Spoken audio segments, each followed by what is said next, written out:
This week's episode of the Realest Podcast Ever is brought to you by Revamped Paintball, Philly's premier indoor paintball facility. Y'all used to hate on all of my moves, but now niggas on it. Y'all used to bait me on me and my views, but now niggas on it. I used to tell them I'ma have me a show, but now niggas on it. Her homies on it. Your homies on it. Y'all used to hate on all of my moves, but now niggas on it. Y'all used to bait me on me and my views, but now niggas on it. I used to tell them I'ma have me a show, but now niggas on it. Her homies on it. What up, what up? We back. Realest Podcast Ever. We live on location. We in New York City. Yes. Realest Podcast Ever, episode 179. I'm your host, C. Diddy. I'm mad makes me sick. I actually had to say my name. Damn. The whole name. Yeah. You don't know where this video gonna go. Yeah. You never know.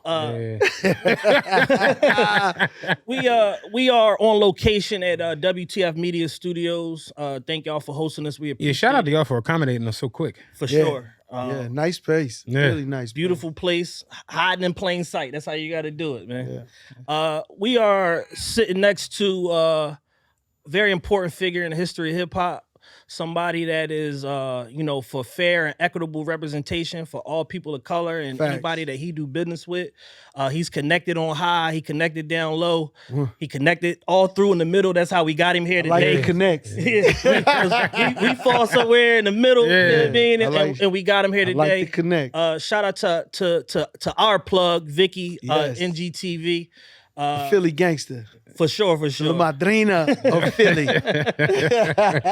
If you don't know, you need to know. For sure. Vicky get a lot of stuff done, behind the scenes. She don't fuck with no one but gangsters. So I already know who y'all are already. She only fuck with gangsters. Listen. We got the one, the only, Chris Gotti. Yes. Murder we Inc. didn't bring our Records. claps with us. The Inc. Records. I'm going to give it up for myself. Give it up for the goddamn. Murder Inc. Records, thank the you, Inc. thank you. Records, ADD Yeah. Ventures, Yeah. Connected TV. Yes. Got a lot of Clash TV. Flash TV. Yeah. And the different ventures. I'm really like a serial entrepreneur at this point in my life. I didn't know how I got here. I didn't go to school. So it's very weird for me when I see where I'm at and things I accomplished. I was actually talking to Vicky downstairs about some of my trials and tribulations that I'm sure I'll expose now. Right. Again, that I went through. I mean, this wasn't an easy road. And again, even with my brother, shout out Irv Gotti, you know what I'm saying? Shout out. Shout out to Irv. Irv, man. You know, he's in town today, so I'm going to go be with him later tonight. Shit, he's in from LA. You know, my mom's called to come back for, it's a big family. It's 8 of us. People don't know how many. It's 8 of us. I actually read that. It was Yeah, so when my mother calls to come home, we come home. Gotta She's come a real home. gangster, too. I mean, that's how it go. She knows all the secrets. Yeah. Right. If you really wanted to find out what's up with us, you could ask her. She knows everything. Yeah. She'll never tell, though. With that in mind, we got a big audience, global audience. That some are younger, some are older. Some people know the story, some don't. With that being said, we kind of want to, start at the beginning. Sure. And just, we just go. We like to jump around, Yeah, but we let's all at least over the try to start at the beginning, and then we end up where we end up. Just at. say less. Let's go. With that being said, talk about Queens, New York. Y'all from Hollis, Hollis. Yeah, Hollis, Queens. I rep Hollis, Queens. Again, I was me personally. I was born in Brooklyn, lived in Brooklyn for a few years, but really I was raised Brownsville. Shout out Brownsville. You know what I'm saying? Never ran, never will. Still got family in Brownsville. At the end of the day, I was raised in Hollis, Queens. Right. So I only claim Queens. That's it. You know what I'm saying? So Hollis, Queens, we lived a few blocks from, let's say, Russell Simmons, Jam Master Jay, all of those guys, Run DMC, they're right there. So Right. from early on in the early 80s, you understand? I'm 54, so it's not like I'm, Jay used to pick me up. I used to hold Jay down at clubs like 1018 and Roxy, and I'm bad with names, and all these different clubs he would introduce me. He was the first person in the game that actually looked out for me, Got it. that I could actually say did something for me, but he didn't do nothing as far as business is concerned. Right. God bless the dead Jam Master Jay, you know what I'm saying? Yeah, for sure. He didn't do nothing as far as business, but he opened me up to see different things that I probably would have never got to see. Right. You know what I'm saying? Because of that. So I give him all that credit for doing It's funny you say that because Bimmy that. Shout out Bimmy. What's good, boy? said something similar about how he was just kind of around Mm-hmm. and he was such good friends with Jay. He was almost afraid to ask him for an opportunity to do something different. And then Jay was like, We didn't know What are you better. waiting on? Like, Let me come tell you on. something. We didn't know any better. That's the facts. You know, I look at all of this stuff today. We have these podcasts that give out all this information. I was talking to Vicky downstairs about that. I said, in all this information that these young kids get to see and hear and take in, I said, they don't need to make the mistakes we made. They're going to make mistakes, but it'll be new mistakes. Right. So that's what they should be looking at. I'm not trying to tell you, follow my footsteps, do what I do. Never that. We are all unique individuals. We will do things our way. You know what I'm saying? But they should take at least a time to listen and learn, because that will prevent some of the mistakes we made that they don't have to go through. Got it. And that's all it's about. And they need to take their creativity and their ideas in today's times and do it according to that. You know what I'm saying? Can't do what happened in 91. No, you can't do it. It's impossible. Over. It's over. Let me ask you this real quick. Go ahead. Like, just being from Hollis, Queens, how do y'all view Run DMC and LL? Because I remember years ago, old head, LL's from Farmers. Shout out LL. What up, boy? He would say that, but he's from Farmers. Like, he's from Farmers, right? Again, he's Queens, and again, he was right. That's our neighboring, let's say, blocks is Farmers. It was just Hollis versus everybody. You see them shirts today. Yeah. I swear to God, it was Hollis versus everybody. And that's probably how a Hollis versus everybody shirt. And that's how we really conducted ourselves, is Hollis versus everybody. Now, we had some allies, Farmers we could mess with, Murdoch. Wasn't too many other places. Southside was the complete enemy. Yeah. You know what I'm saying? Like, that was, whether you knew it or not, if you was from Southside, it was on. It was on. It was not about why. And again, we didn't have gangs, but we had blocks. It was the same thing. To me, it's the same thing. It just wasn't a flag, right? It was your block. It was where you from, your hood. And again, and that's what it was. That's my whole adolescent life, was really fighting someone from. Because I had a conversation with old head. I'm younger, and he was like, we was talking about top 10 rappers, top 15 rappers, and he's like, why you don't got Run in there? Why you don't got Run DMC? And I'm just like, you know, it's hard. You know, it's hard. It's that. I hate these questions. You know why I hate them? Because, you know, only in our culture we have to pick one. Right. Meaning, if I went into a different kind of genre, I don't need to say you're the best, but it's how do you compare errors? That's what that whole how do you do was it? telling me. Again, even in, you know, and it transcends into other things, but we do that as a culture. We do that to ourselves, and that's something that I'm very set against. I don't want. It's only an opinion anyway. There's no way to prove it. There's no way to prove it. Now, we could go like numbers. We could use numbers, and if you want to use numbers, then it starts changing again. Yeah. You know what I mean? And some of those numbers and milestones that are reached with some of these artists, they may not be your number one, but shit, their numbers say they number one. Right. Right. So, again, it's very weird. So it's like when you get, how do you ask the pioneers? And that's what they are, the pioneers and the architects of the very infrastructure of big commercialized music. So like, you don't have crossover without them. Exactly. Right, they're that pioneer. Then you go back further and you have a different pioneer that just started the rap industry. Right. That where do you put them? Cool Hertz. You know how many hurdles they had to get through to be that pioneer. Like, when you put it in perspective, it changes, and that's why for me, these conversations are weird. These are barbershop conversations, and it's just conversation. And, you know, they always talk about genres of music. Another thing that I'm big on is, like, how do I compare best rapper? And you see the Grammys, best rapper or the rap album of the year. How do I fucking compare Eminem to fucking... to Jay-Z, Ludacris, to Lil Wayne, Hey! Tyler the Creator, Tyler the Creator. How do Smoke. you know, in the other genre, and this is part of the problem that needs to get addressed and fixed, like they did in rock and roll and other genres of music. They made subgenres. So you wouldn't classify them all in the same bunch. Yeah. And that is just the facts. We cannot do that. Somebody said that years ago, we need to have subgenres of hip hop. It makes total sense. It was probably me. Yeah. It makes total sense, honestly. You might have heard one of my Like, other sound interviews.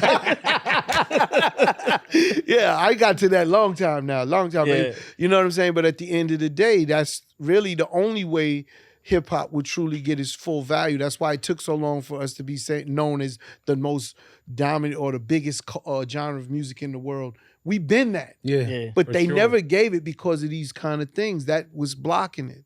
And then they, you know, man, there's so many areas we could go into, and that's a lot. I mean, that's big. Specific to Run.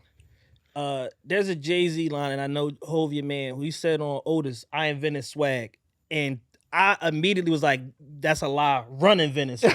I remember man, that footage. Shout out Joseph Simmons. The Rev. I remember like being a kid and seeing that concert footage where this is my house. This is my and house. But is that swag? That is swag. That's crowd. I'm just presence. It's swag. You know it's why? crowd control. I'm gonna everything. tell you. Everybody stuck their Adidas in the air. No, but I think I think that line is different than what you're making it. In my opinion. Okay. See, this is Explain. again, lines have opinions. You would have to get it from the source. Hove, what up, Hove? You know what I'm saying? In my opinion of that line is he's talking about influence over culture, not just a concert. See, you're talking about a concert performance, swag. He's talking about swag. I made you dress the way you dress. But so did Run. Yes. I'm not going to take... Okay, so if you want to do that, not as much as Jay. Let's say that. I'm not taking nothing away from Run, not as much as Jay-Z. You know, what is that, a 4.6? Is that a 4? What's the difference? No, bro? Jay had a stretch where it was like every year it was like, no, we over here now. You say a stretch. I don't think it stopped. See, that's the difference. No. Wayne got we it. Can't get the Richard Mille watches or whatever it may be. Come on, Jay, slow down, man. Talk to the little guys for a minute. Yeah. You know what I'm saying? But at the end of the day, Jay, like, this the plane y'all need to get. He like, look, my conversation to Jay was, you're the one. Right. You're Neo. For sure. You're fucking Neo, yo. And that comes with a lot of weight when I say that, because if he's the one, there's a lot of responsibility that he has to take care of the masses. He can't think about himself. Right. And that's what I told him, and that's the standard he is. I said, you might be the one, but I might be Morpheus, nigga. That's a fact. I find Neos. Right. That's what I do. And I said, I could identify Neo.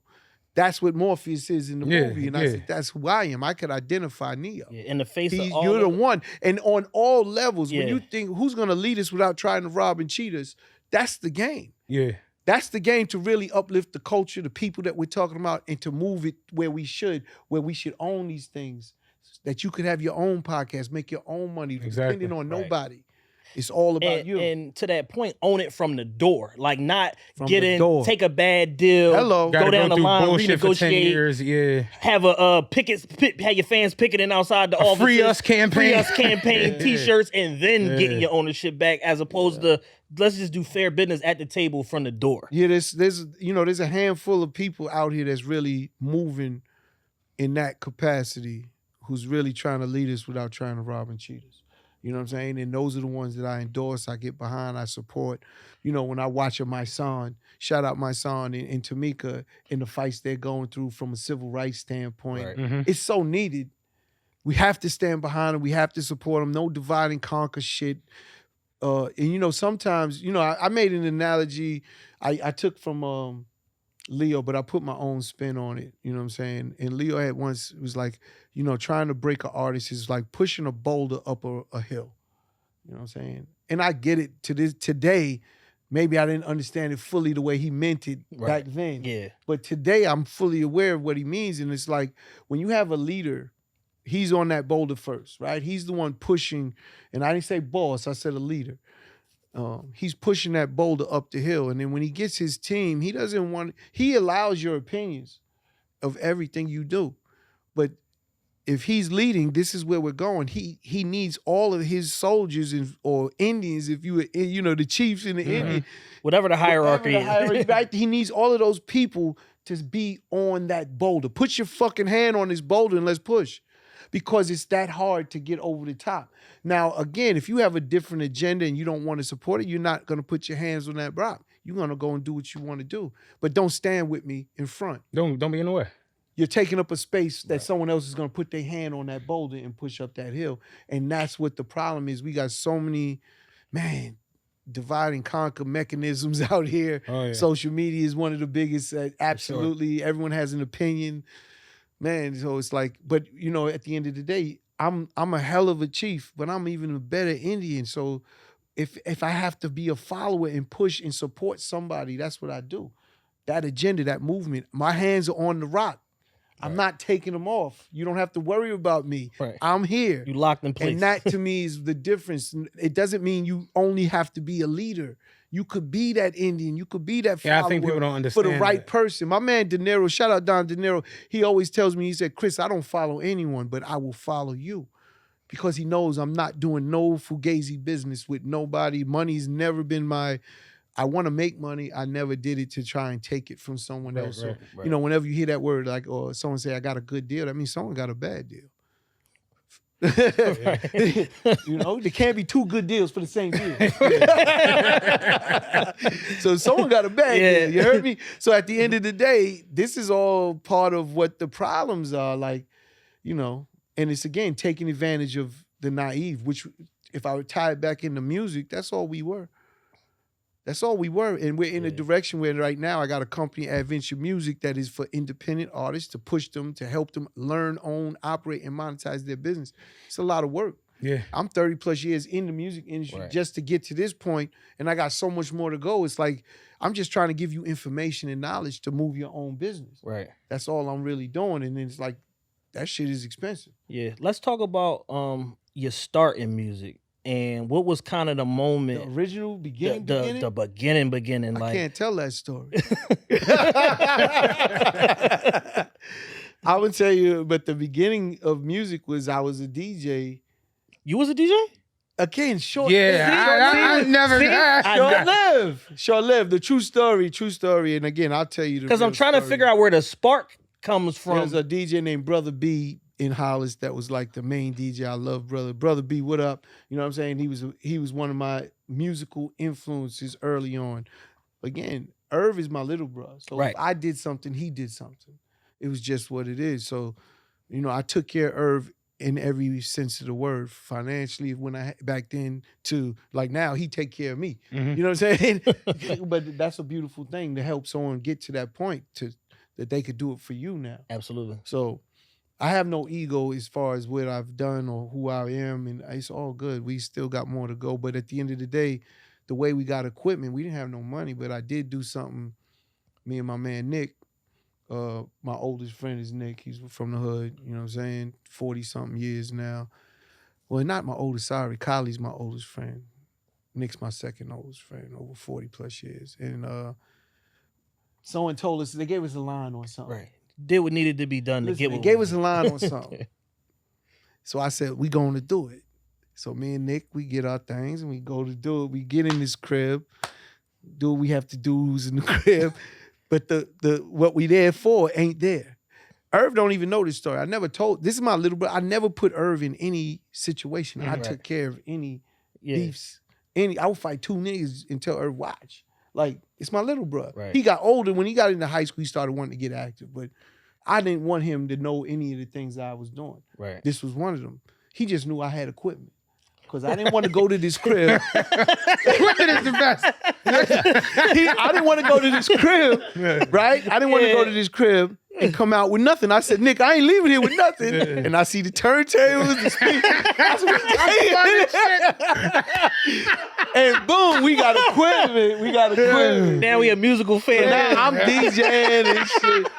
And I would tell, no, but listen, Irv is nice and bald. Yeah. Irv is hooping at the time. And when he think he got hoop dreams, he's like, I'm gonna be the best basketball player. I start DJing. He know, like, he would go over to my man Nick's house and scratch on his equipment because Nick had equipment, but his father was a Trini that wasn't playing, you know what I'm saying? You couldn't be on his equipment. You come home and he see anything off, your ass is just fucked up. Right. So we didn't want Nick getting beat up or nothing, so we would be real careful, but I got my own now, and then I would tell Irv, don't be on my shit because someone's going to hear the music and they going to take it. Right. You know, we in the hood, they going to hear it and they coming to get it. And I had it in the yard, in the garage and shit at this time and shit because I moved it to the house inside. But Irv, I would come home and I see all his friends and I'm like, yo, what y'all doing in there? And one day, baby Jay, Jermaine tells me, yo, don't get mad, but your brother's really good. And I'm talking about a short amount of time. Yo. Right. I go rope open the garage. I said, what the fuck you doing in here? I told you stay off my shit. Everyone quiet. All the niggas in there quiet. And then next thing you know, I said, let me see what you got. This nigga started doing everything, man. All the tricks, backspinning, elbows, and handcuffs. Real rap. Yeah. That was the last day I ever DJ. When I seen Irv was that good. Yeah, that's your shit. I would just buy records. I'm gonna go get some cheese. No, and then what I did is I got him in the park. which was Jamaica Park. If you were from Hollis and you know about Jamaica Park, that was like every night, block party, thousands of people in the park, and Irv became the DJ for the park. So that grew us in Hollis. Then we put together a little rap group. I was managing them. Yeah. And him in the group, and I would bring Irv to battle all the DJs. That's how we got to meet Clark Kent and all of them. We went to Union Square. Irv won every fucking battle. The nigga was nice. I never. And then, this is crazy. and then Irv had to go against, which we never got official. Damn, Graham, man, what's his name? It's gonna come to me. I'm so bad, man. I'm sorry.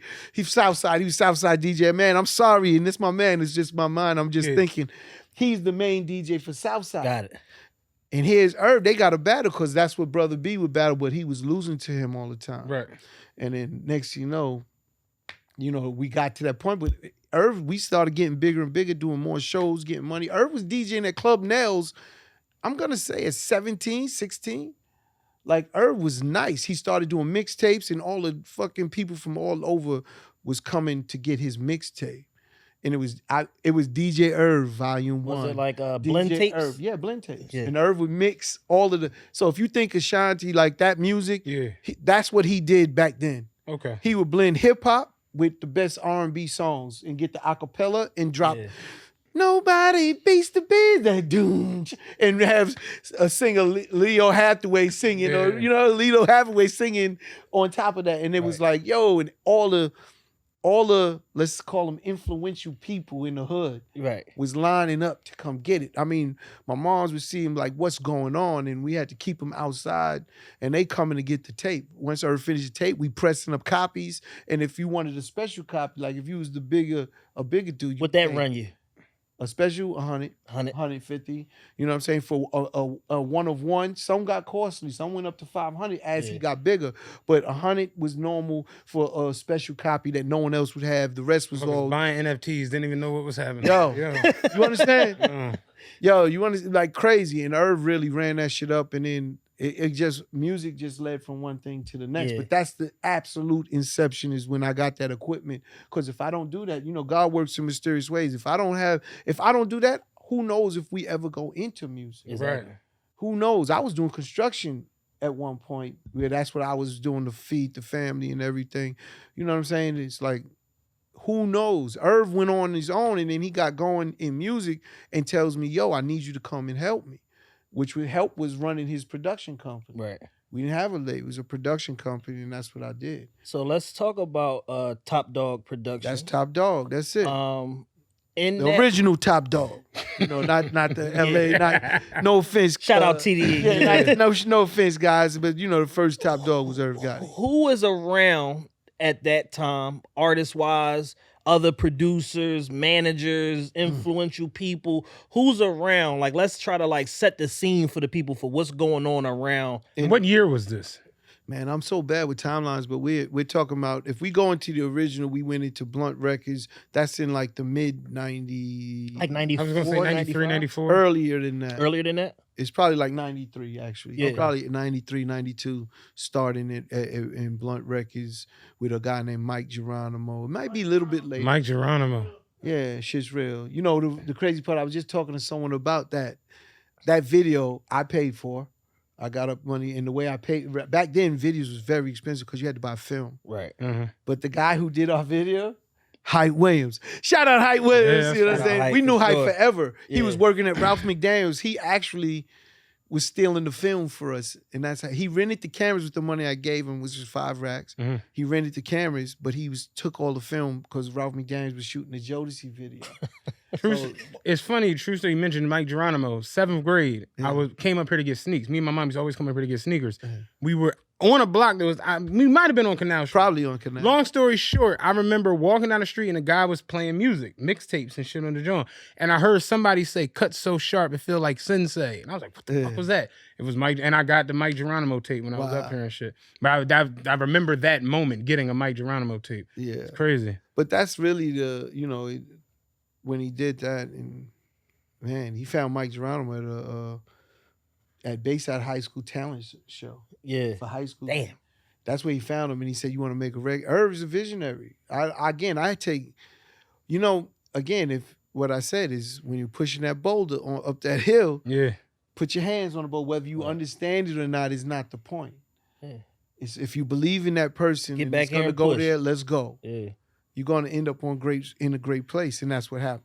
So overall, at that time period, how important would you say was Mike Geronimo to helping y'all push y'all vision forward? And Mike Geronimo was very instrumental because, you know, Mike, we was on a little label called Blunt Records or TVT Records.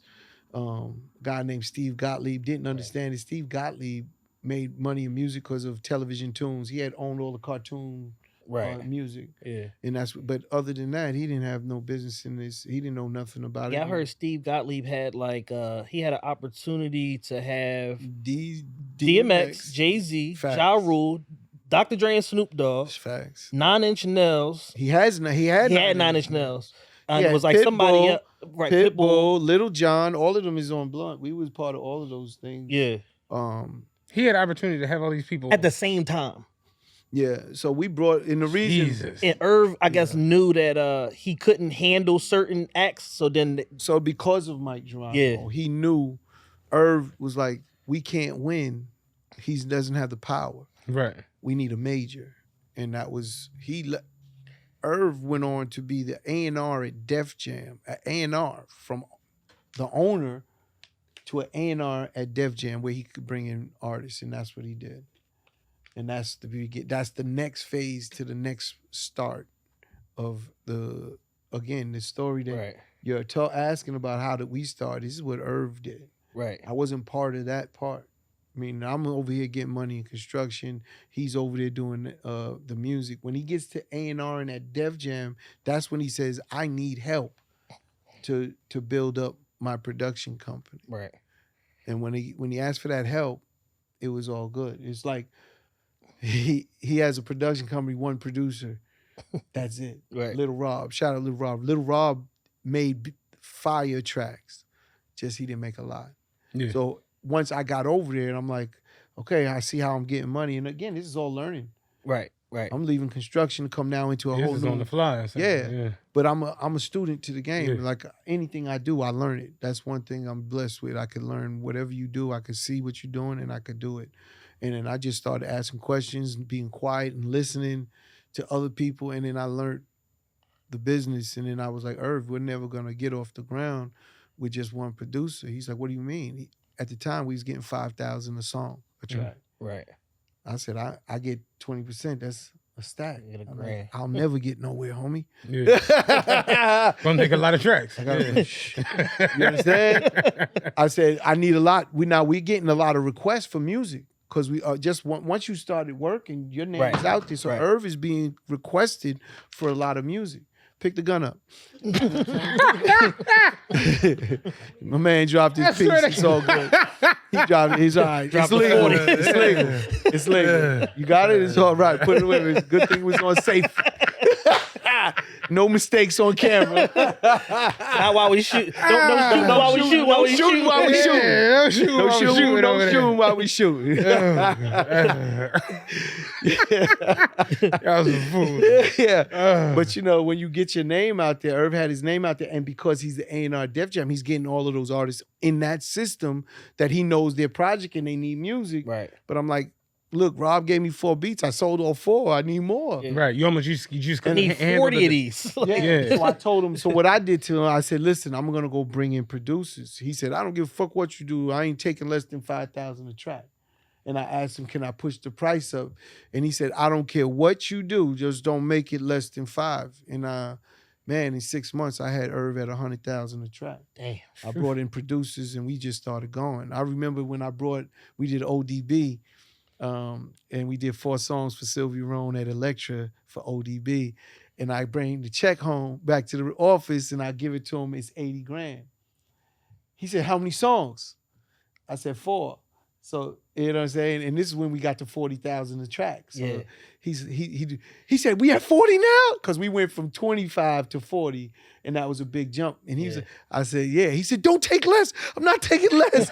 You 40 now for everybody. I was like, yeah, I got you. Right. But we went from there, and then we just kept moving, and I just brought in some really dope producers. He brought in producer 7, but I brought in pretty much everyone else. Right. And man, the rest is history. We was Irv in his peak was getting 250,000. He was getting no a track. telling at one point. There's 10 points that make up an album. I'm a single. 5 points goes to an artist. 5 points goes to the producer. So we was taking 6. We was making a writer give us an extra point.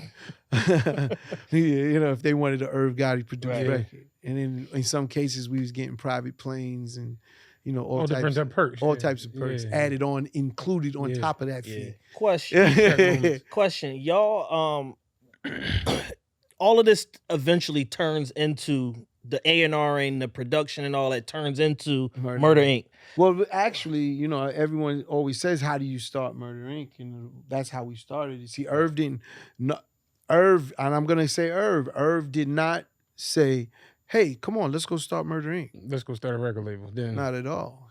He wanted to be the biggest producer in the game. Right. He became that at that moment. Dre is one of his guys that he looks at as he's the best. Right. Dr. Dre. Shout out Dre, you know what I'm saying? And man, Dre's iconic, legendary, all of that. And Irv was like, that's who I'm chasing. And when they met and everything, that's the conversation. Dre was giving Irv the compliments and he was giving him, it was like both complimenting of you, like, you the best. No, you the best. Yeah. You best. But Dre was really giving it up. And then we used to go on tour with Dre and all of that, with all the different shit he was doing, like dope dude, you know what I'm saying? It's sad that how everything ended up moving, but we still got nothing but love and respect for the dude. Right. At the end of the day, he's the one in hip hop. For sure. And that's Irv's was his goal as a producer. He wanted to be as big, as good as Dr. Dre. If Irv was sitting here, he'll tell you the same thing. It's not a secret, But at the end of the day, like I said, things transpired or whatever. We're still good, but it's not the same. Right. Because literally he would call us all the time and call and check up and, I'm over here, or, especially with Irv, Right. Not as much me. For me, being a bigger brother, looking at my little brother, seeing all the things he wants, if I feel it, if you understand. Right. Yeah, it makes total sense. You know what I mean? Absolutely. I feel it like, because damn, I know what it is to him. Right. This is his dream. I know what he wants. Yeah. You know what I mean? And I feel it. So it's all good. But at the end of the day, it's nothing. It's all straight. So through your lens, do you feel like the production or the A&R work was, if one word was more important, or is a combination of both that led to the label? Combination. Irv was like the goose that laid the golden egg. In that era, Irv is in the Guinness Book to being number one, the longest number one, and it still stands, the longest number one for a producer.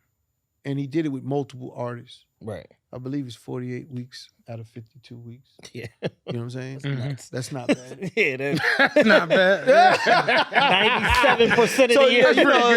You know what I mean? So if what I want to say with that too is, if anyone in this room was to do that today, understand every label will give you exactly what you want. They will do everything you want them to do. That's the power. Yeah. That's the power he had at that time. Irv was the guy that they called to save their artist's career. Right. Give me that hit. We're at Universal, we're at Def Jam. But Sony, we gave Sony a ton of hits. We gave Atlantic a ton of hits. You know what I'm saying? So other record labels, we didn't keep it inside. Irv spread the wealth, let's say, or generosity with the hits. And he's also giving the artist the concept. See, Irv is different. He doesn't just make a beat, which most of these producers just give you the beat and you got to go make the hit. Yeah. No, Irv helped you form that hit. He helped you with the idea, which is the most important, if you ask me. Right. Then the next important is the wordplay, right? That marriage with music and thing, but the idea first and how to cultivate it, because that's actually giving you the words to say. He's helping you form your song, and that's what he did. Man, that's what he did, man. He's one of one. Yeah. He's one of one. So what happened, because of that success of being a producer and all that, Tommy Mottola, I give all the credit to for Murder Inc. Because Tommy Mottola said, I want to buy beats, but he didn't really want to buy beats. He said, I don't want to buy no beats from you. I want to give you a record label. So when Irv comes back to tell us he's going crazy, we got a label. And then We don't have a name for the label. So Ja was doing a mixtape. Here's your proof. I'm telling you, if you want a proof out, everything's fact check. I like to make people understand I'm not capping. It's all truth. So I give a lot of facts. How you threw capping in there. Yeah, real. yeah, this ain't that. Yeah. I want you to know if I'm saying it is real, and here you could go check it. So one of the things that I would say is how to check it is Ja Rule's doing a mixtape at the same time. We didn't get a deal, but the deal's on the table. Okay. And we didn't sign that or nothing. Then because it got into a bidding war with every label. Right. So Tommy Mottola at Sony offered it, then Universal jumps in. Everyone's in. It ended up coming down to Sony and want Universal to see who we go with. But at the time, we don't have a name. And we told Ja, we're in the studio, he's doing a freestyle for Clue, DJ Clue.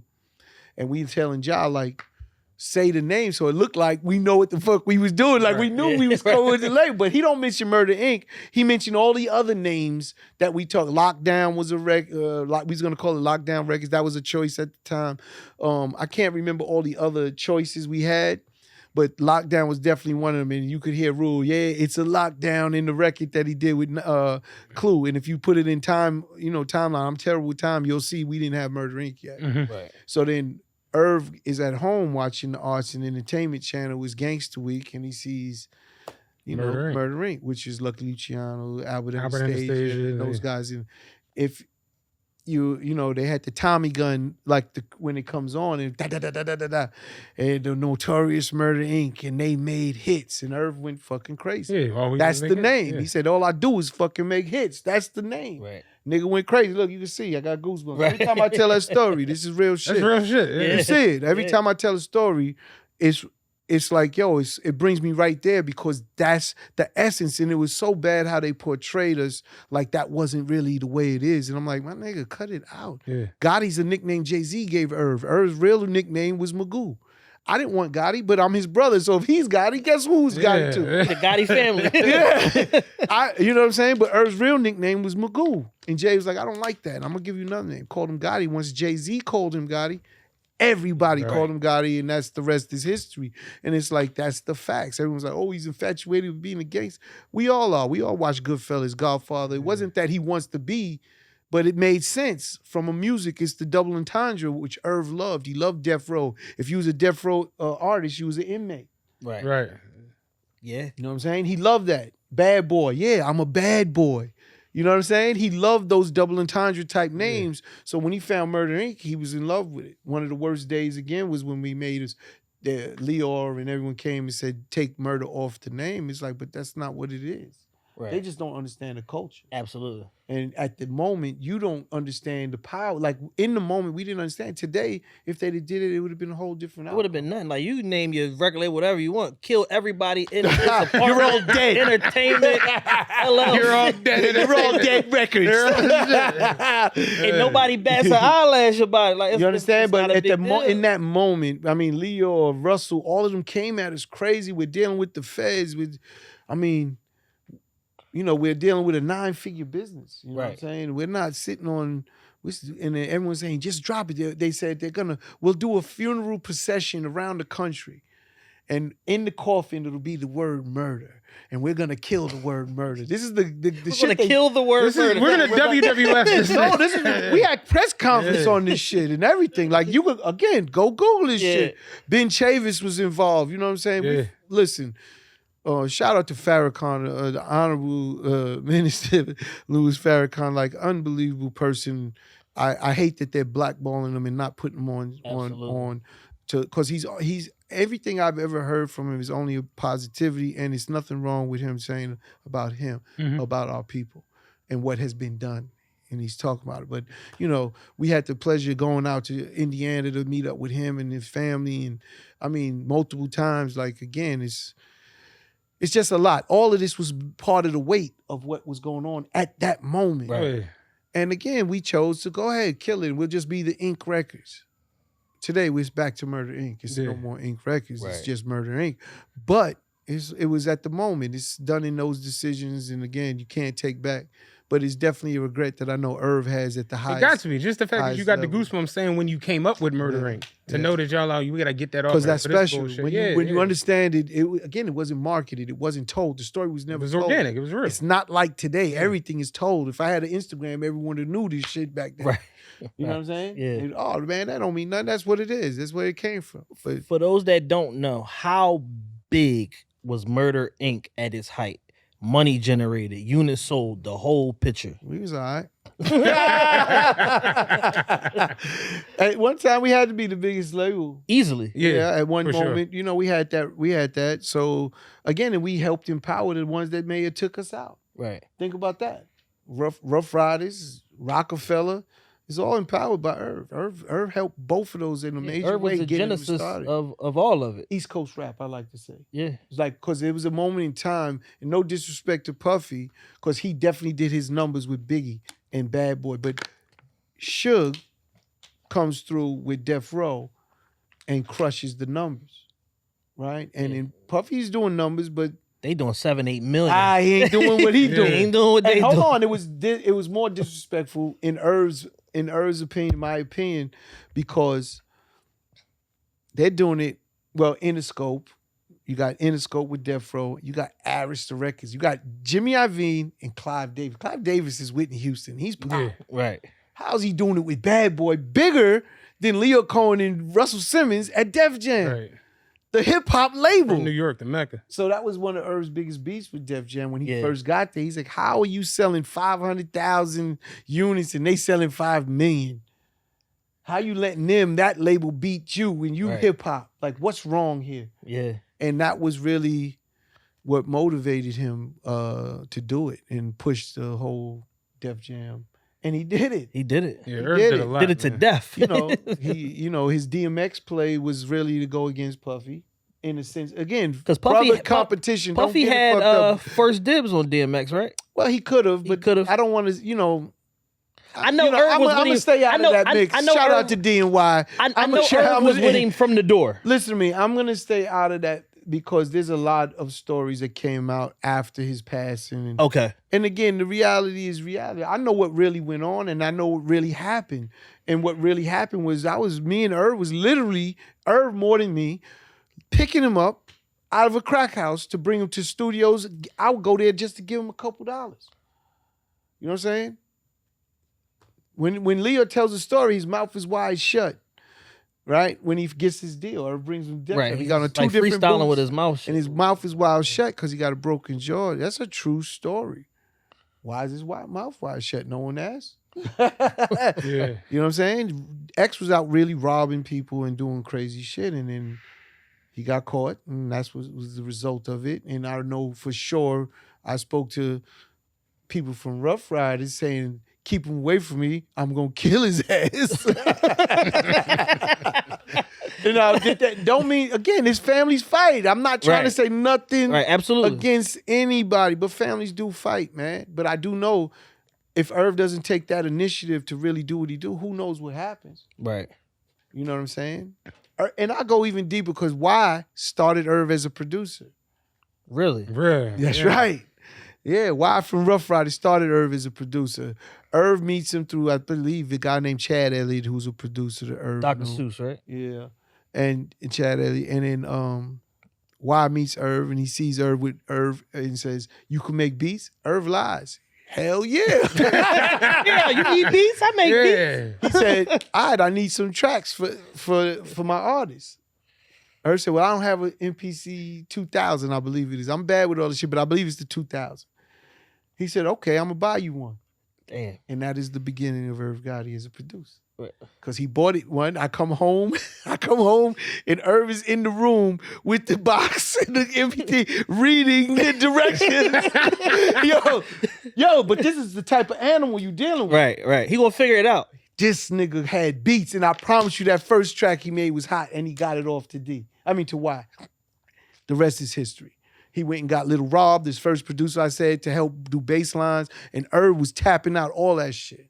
Crazy. And he got Large Professor, I believe it's Large Professor, to come help him make beats. To show him The process, saying? the technical part. And that's, man, I'm telling you the story. The rest is history. Irv could tell it better because that's what it is. But I know that's what happened. Right. You know, why I bought him that shit. I remember he was scared to death. Like, yo, if I don't make these beats, this is going to feel a way about this. Irv done a lot. You know what I'm saying? He's like, I got to make these beats. And that nigga stood in that room, figured it out, and had tracks. Damn. And like from zero, and had tracks that is sound right. Like when you listen, you're like, okay. Right. Don't sound like he just made it. Yeah. It's like, yo, I can hear that. Yeah. And man, he just worked his ass off. No one could ever take anything from that man, Irv, man. He did his thing. Yeah, Irv really's been there and did it. It's crazy. I was watching a Chris Rock show the other day, like old clips. Yeah. Jay-Z was on there and he performed Hard Knock Life on the Chris Rock show. Irv was DJing. Irv was DJing, yeah. With the kids sitting on the stage. What most people don't know is Irv used to do all the Jay shows, set him up, DJ for him, the whole thing. Tell him what songs to do, this. That's the beginning. That's crazy. That is the essence. And then when they all get bigger, Jay has to get a DJ because Irv's too big to DJ. Yeah. Right. He got too many things he's got to do.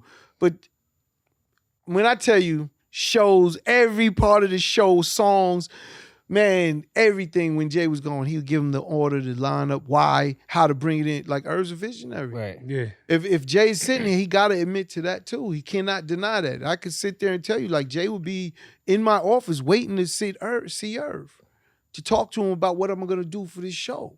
What am I going to do for this? And Irv would be the one in my office waiting. Irv's on his way. You know what I'm saying? Yeah.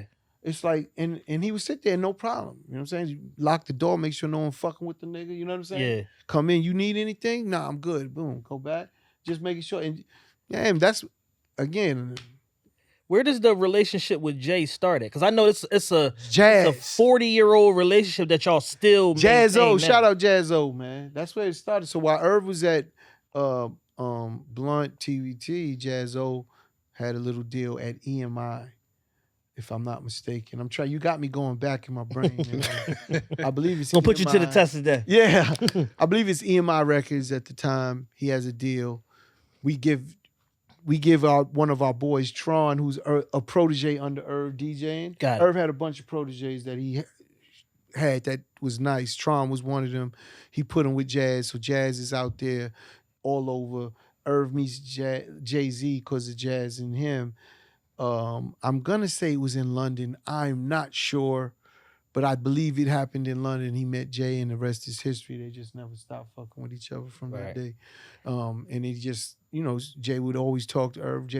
Jay's one of the first dudes in the hood that I seen with TVs in the headrest. He come through in that Lex 300. Niggas could never tell me about Jay. Jay was getting money. Right. Before music. You know what I'm saying? He come through, had his gold teeth, his chains on, all of that shit, them pictures, he did it. Yeah, it was his shit. He did it. Right. You know what I'm saying? He come through, we go fuck with him or whatever. Jay is December 4th, I'm July 4th. So we would always say we on our square. You know what I'm saying? That's on that 4. Right. You know what I'm saying? And that's like, if you see, that's why he did 444. He's big on those 4s. Even Beyonce's September 4th. So he ended up with a 4 wife. You know what I'm saying? Yeah. That's crazy to me. It's like, it's deep. But those are things that I know for sure. Those 4s mean a lot to Jay. You know what I'm saying? So for those reasons, but not the 4.0s. Not the 4.0. Yeah, no, 4.6. 4.6. 4.6. No, it's 6.0. What's it? No, 4.6. 4.6. Yeah. Fuck with them 4s, but not the 4.0. Yeah, he didn't fuck with just 4.0. For those that don't know, if you had to explain, Irv's role versus your role in Murder Inc. Irv is the leader. As simple as that. Okay, we had cards, business cards, and we kept. What did your card say? Underboss. I like that. I thought it said consigliere. No, not consigliere. No, consigliere is my lawyer. Okay. Yeah, that's the. That was his card set. Right. Consigliere is not I'm family. the They underboss. help It was with boss, underboss. Then it was compo, lieutenants, you know what I'm saying? Shit like that. We That's had all dope as fuck. gangster. Instead of titles, this was your title. And like in marketing direct, no, I use the fucking lieutenant. Yeah. It's all marketing. But we didn't get a chance. I promise you, the industry, when we came in there, them corporate America looked at us like we are fucking crazy. Scared. Because you come in my office, and I always had the biggest music. Everyone come in my office because I had the best TV and the most sound. Right. And I always had a really big office. And they come in my office and you walk in and you felt the vibe, that energy. rape and pillage on the wall. Not because I'm raping and pillaging, because that's what they doing to us. Right. So I'm reminding myself to watch out for the rape and pillage from these guys. And people would see that and take it the wrong way. I had a noose over real rap over my desk. And executives would come and say, is it really that bad? I said, that's not for me, that's for you. You're gonna put your neck right in there and kids step off the chair. And then that's when I don't fuck with you no more. You know what I'm saying? But it's things that it kept me, again, I didn't learn school. I learned how to learn on my own. So I have to keep things that remind me to keep me in the right mindset. Right, I don't know if that makes sense, but that's really what I did. I do that to this day. I got all these expressions and sayings for situations to keep me in the right business mind, just for those reasons, you know what I mean? And that's what I did even back then. Like, I just made sure I was in the right mindset coming into this industry, knowing that every lawyer we dealt with took advantage of us until I got to Ron Sweeney and Brian Robinson. They all robbed us or was giving up our intellectual property to the labels so they knew how to block us. Damn. Yeah, that's what every artist, I promise you, every artist is dealing with this shit today. Y'all think y'all got a great lawyer. Until you get your own lawyer that works just for you, you don't have a great lawyer, because that lawyer is in business with multiple artists. Right. And that's how they feed their family. So when they go to sit down with that exact same boss, okay, that exact same executive that they got to deal with over and over for all their other artists. Prosecutors working with judges and shit. Their other artists, they'll sell out some and they'll get good deals for others. Right. Now let's go. So it's like you said, it's business. Somebody got a good deal. Somebody got a bad good deal. deal. Here we go again. 360. You said Ron Sweeney was one of the. Ron Sweeney. That's the same guy that is suing Lil Wayne. Well, Ron Sweeney was Lil Wayne's attorney. Was he his attorney or his manager? Attorneys, maybe he was doing, again, as an attorney, you probably act, if you bring the deal in, you will act in a manager capacity. So instead of 6%, you would take 20. Something. It wouldn't be 6, it probably 3 to 5, probably 5%. I wouldn't go more. Wayne is a huge artist. Shout out Lil Wayne, huge artist. But Ron Sweeney was our attorney first. Ron Sweeney was Eazy-E's attorney. So the reason we go to Ron Sweeney isn't, and we make him, he was at the time head of business affairs for Sony. Okay. That's what he was when we took him. Right. So I made him an offer he couldn't refuse. Right. And he comes in and he brings Brian Robinson, who's at Universal. And the reason I give them the So most they credit, like in-house counsel for you? only us. They Only couldn't y'all, work okay. for us. At that time, they could not work for no other. That was the contingent deal. If you want to come fuck with me. Right. And we took that concept from Suge Knight. Okay? Suge Knight had David Kenner. That was his one attorney. But the reason that was so important, and Suge Knight, hold your head, boys. Shout out Suge Knight. The reason Suge Knight was so important, he's probably one of the smartest execs in music. Bar none. He's probably the inventor of the 360, way ahead of everyone, which everyone is using today. But they said when he did it, it was unfair. When now every label does it, kind of It's crazy. standard practice now. Kind of crazy, right? Yeah. Same thing they killed him for is what they do today. Is fucking That's nuts. normally the way it goes. Yeah. You know what I'm saying? And then another one of these are like some of the people I learned so much from just watching what they do, not maybe necessarily talking, but understanding their business moves and why. They made the move. Jay Prince, again, super sharp guys, man. These are like they could stand next to any executive and hold their head in music. Period. I saw something. It might have been like one of these interview series on YouTube or something like that. And they was basically saying like Suge had so much leverage after, I guess they did like a soft release for G-Thing. He had so much leverage. Jimmy let him pick his deal. Like, what deal do you want? Do you want 80-20 and you do all the marketing, or do you want 50-50 and we split the costs or whatever, and we give you a big budget? Like, he was basically allowed to dictate his terms of how he wanted to operate with again, that's power. That comes from success, power. And again, just remember, they never thought hip-hop would go this far. They thought it was a fad. It was supposed to be. Yeah, they never thought it would be where it's at, yet alone being the biggest genre in the world. I don't think there's anything in the world bigger than hip-hop. Not even close. No, not even close. I'm talking about religion-wise. I mean, anything. Nothing. I don't think there's nothing bigger. We talk about it all the time on the show, just what hip-hop means to like. See, I've been on that time. See, people are on it now, and I've been on this time for, over a decade. But that's why I'm like, you probably heard me say that, because that's how, and I'm not trying to brag, it's just I seen it. And it's still going. It's not, we used to tell different marketing people why they should do business with us, to give us a marketing deal or something. And we would tell them, our demo is getting younger and older at the same damn time. I personally can't. At this point, you're seeing every product on the planet. Everything marketed. sold with hip hop. Yeah. Fast food is called Don't Fumble the Bag. Everything is our culture. It's nuts. Yeah, but you know what the saddest Everything. part is? We don't own our culture. Nuts, right? That to me is the worst part. So my whole business with Adventures is to get it back. That's what I want. We need to own our culture. And when you understand how to make money on your own, you don't need to go to the next person, or you could do it yourself. And that's why I said I like my connects. Because that's what you need. Right. So when you're, to tie it again back into Adventures, if you're a new artist from Boise, Idaho, you're just starting, and what chances do you have to know this information? You will Google whatever you want and get information and knowledge. It's out there. Yeah. Some parts are not told. No, I was gonna say some stuff they gonna withhold. They're not gonna Some give you things all are the not information. told, and that's I what I'm trying remember to tell you. seeing Daz Dillinger, might have been a YouTube video or IG Live or something, and he was breaking down like all the different ways that like an artist can make money independently. And I'm almost watching it like, why is he giving this information out for free? Like it kind of scared me because he was so specific down to like, Probably was giving it out for free because when you go through something, most people, yeah, and it's weird because, man, it's very weird. For me, I'm gonna use me. If I go through something, I tell it because I don't want you to go through it. got it.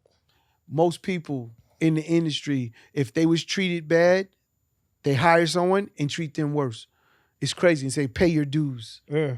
Pay your dues. Yeah, they getting a That bad to me deal. is the old way of thinking. Yeah. And when I term, see that, I run away from these guys. Hurt people, like something like Because that is so bad. It's like, man, why can't, we're supposed to evolve as a culture, as a people. And that way of thinking, again, of course, I want people to pay their dues, but they don't have to go through what I went through to pay them. They could do it in a new way, more productive way. Yeah. Chris, specific to that point, why do you think it is that people just continue to like perpetuate that same cycle where it's like somebody will identify like an artist and they'll know what they got. They'll know like this is the next Lil Wayne or this is the next whatever, and still put them in a bad deal. And then 3, 4, 5 years down the line, No, they do it on purpose. They know it's the next Lil Wayne, put them in a bad deal because guess what? They got a good deal. Yeah, I got the good one. Right. I got the good There side. you go. right? There you go. They got a good deal. They know what they doing. Yeah, They know, and if he turned into Lil Wayne, I'm gonna make this. right. So they know what they doing. At the end of the day, they know what they doing. And all these execs, this is what they lived and breathed. I mean, 95, 98% of them, fuck it. 90, maybe even 99. Yeah. They all lived. I don't see the ones that came through in our eras that was doing anything other than that. Right. How about that? It was probably 99.9%. They all made you go through it because that's what they went through. I won't, Who would you say? I got names. I just don't want to expose everybody, no, man. but They show you what I mean by, because there's some really prominent execs that did this and other people that did it and they're still doing it. And it's like, look, I can show you, but I don't want to expose them. Let them live their life. like little, Good luck, God bless. Twos and fews of people have gotten like exposed for other reasons, not necessarily their business practices, but like you got Charlie Walk, they got him up out of here. But again, for the sexual, he's on the Me Too side. Right, on the Me Too side. Man, the Me Too is real. The Me Too is real. It again, meaning these execs abuse their power with women. It's just a fact. Right. See, now I would sit there and say I didn't abuse my power, but I definitely had real conversations where they probably did. Right. I'm not beating around the bush. If you're an adult, I didn't deal with no minors at all. That's not. I wouldn't even sign a minor. I was just with Lloyd, and he thanked me so much for helping him and doing everything. But I made him wait till he was 18 before I gave him his deal because I said I don't want to deal with a minor. Yes. I want you to be of the right age so that when we do this is real business. It's rough. Yeah. It's like for a kid, it's even harder, right? Yeah. It's not a kid business, honestly. I know the kids is in it, but you always see the stories with the kids. I don't know if you could name one that I don't hear a story about, like that was treated unfairly. Yeah. You know what I'm saying? Because they're a kid. And then every deal as a minor you could get out of. Yeah, they only Disney, only they Mickey had Mouse, only Mickey Mouse can keep you in the right. fucking They had a deals. situation like they that. They love the rat. couple years ago with Lil Pump with at Warner because he was 16 when he signed, and they paid him whatever they paid him at the time, $2 million or whatever the case may be, and then they challenged the deal, went to court, got it ratified, got out of it. They had to pay $8 million to re-sign him. Facts. And because of that, they just said what you said, we don't deal in minors no more. They dropped everybody on the label because it's very under hard. 18. It's very hard, and that's the facts. Only, like I said, only Mickey Mouse has the deals. That's why Britney Spears and Timbaland, Justin Timberlake, right? Timberlake. You know what I'm saying? They all was from Mickey Mouse, man, but they had to pay. Mickey Mouse gets all his retribution. Right. Mickey gonna get that. Shout out Mickey Mouse. Mickey coming for 7,000%. He's not. I don't know who his lawyers are. I don't know what types of deals he has. You know that's exclusive legal counsel, whoever it is. You understand when that man when that mouse puts his shit out, you can't break it, man. That's it. You stuck. If I do it, it's over. I've dealt with mine a few times. It's always ended in a separation. Yeah. Not because of bad business, because they get a lawyer in their ear or someone, and then they tell them, you can get out. All right, get out of here. Go. Please leave me alone. Right. I tried. I tried to help. You know what I mean? Good luck, God bless. That's my hell shit. You brought up Lloyd, and a little while ago, you briefly touched on the transition to the ink. Let's talk about Lloyd and Ashanti in that era of Murder Inc. transitioning into jumping that era. The ink. What era you want to go into? Like Ja becoming the absolute. True. Like, did y'all know off rip that was gonna happen? Like Ja was gonna go there? We had a good idea. He was really special. I won't go further than that. Like, to know what level. Again, one of my most like regrets, I'll say, or saddest. It's not a regret because it's not something I could have controlled, but something that the world never got was the experience Ja Rule. In that, like, he was still going. Mm-hmm. We go through the federal trial. You got the whole 50 Cent shit, and then a flip that you never seen happen ever. Just happens from being the biggest to being hated and all of this other stuff. Deals with it, gets through it, and just now he's getting it back because I've seen so many people say, "Damn, I'm sorry, I didn't fucking keep going with you." Like, and everything he was doing is what you hear today. Yeah, So at the end of the day, how do you think that happened? Is one of the best artists in hip hop ever, but we didn't get to see the emancipation of it, like the maceration of it. Like, we didn't get to see it finish. Did y'all ever get to do any like Ja Rule or Murder Inc. headlining tours? Yeah, he did headline tour. He did a tour. He did. You know what? He did like one or two headline tours, but not is to the capacity of what it could have been or should have been. Because it's 2021 now. He's selling out 7,000 and 5,000 now. He do what they call amphitheaters. Amphitheater. You know, he'll do a good anywhere between 5 to say even up to 10,000. Right. You know, that's his number. Anything but consistently for an artist that ain't putting no music out in 18 years or whatever. Say less. That's what I tell everyone. You can say what you want. Most people, the perception is he's done, and I'm like, man, you just don't understand. Does he still record music? He records every day. Why won't he put music up? He records a lot. I'll just say that. He doesn't put out music. He's gonna start. We just released a couple songs. Okay. He did. He released a couple songs. Here's the reality. He's a old school artist. Right. Used to the old school way. So there's a lot of fear, insecurity, and I don't have the same rollouts, the same videos, the same financial support that came in with those big rollouts that he's accustomed to. Right. The radio promo tours. And I said, you could do it all. You just got to do it different. Do it different, exactly. But again, there's every artist has. I mean, every artist is the most insecure person you might. His stage presence is immaculate. He has one of the best live shows in the game, to this bar day. none. And he still looks 20 years old. That too. It's ridiculous. He's blessed with good genes. He didn't get fat and out of shape. And when you see some of his artists that are in his same era, they don't look the same. And on that stage, he wipes the floor with literally damn near anybody. he did the AC Boardwalk joint last year, and I'm just like, I'm not sure too many people from that era can still do this. Like, just destroy a crowd, sell out. Like, is wild when you really think about it. And like you said, no new music. No, all I'm that coming with catalog. the old John. That's crazy. To me, that's the most. That's part of the craziest thing I see is no new music. Yeah. Even, People really flipped on them hits. even Ashanti with no new music, she kills it. Yeah. And you know, she put out music, they just wasn't successful, and he also sees that. Right. You know, there's something missing. You know, Do what's you missing? think? Want to tell you what's missing? Please. Irv Gotti.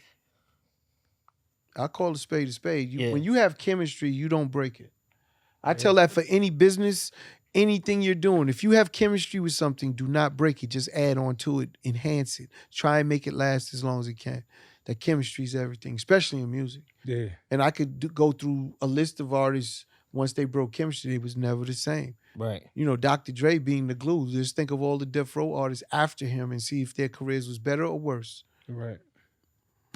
It's just real. Like Puffy. Think of any of the producers that was making those hit records. What you say before the start of this? Your mom called, everybody gotta come home. Gotta come home. The glue. But, you know, Irv and Rule is still like that. Irv and Ashanti's not like that. Lloyd Lloyd is not like that. Like they was. It's not the same. You know what I'm saying? Irv is into television and movies and still does music. I was going to ask Still you, does did music. Irv, is he done with music? No, he's doing Ricky, our niece, his goddaughter.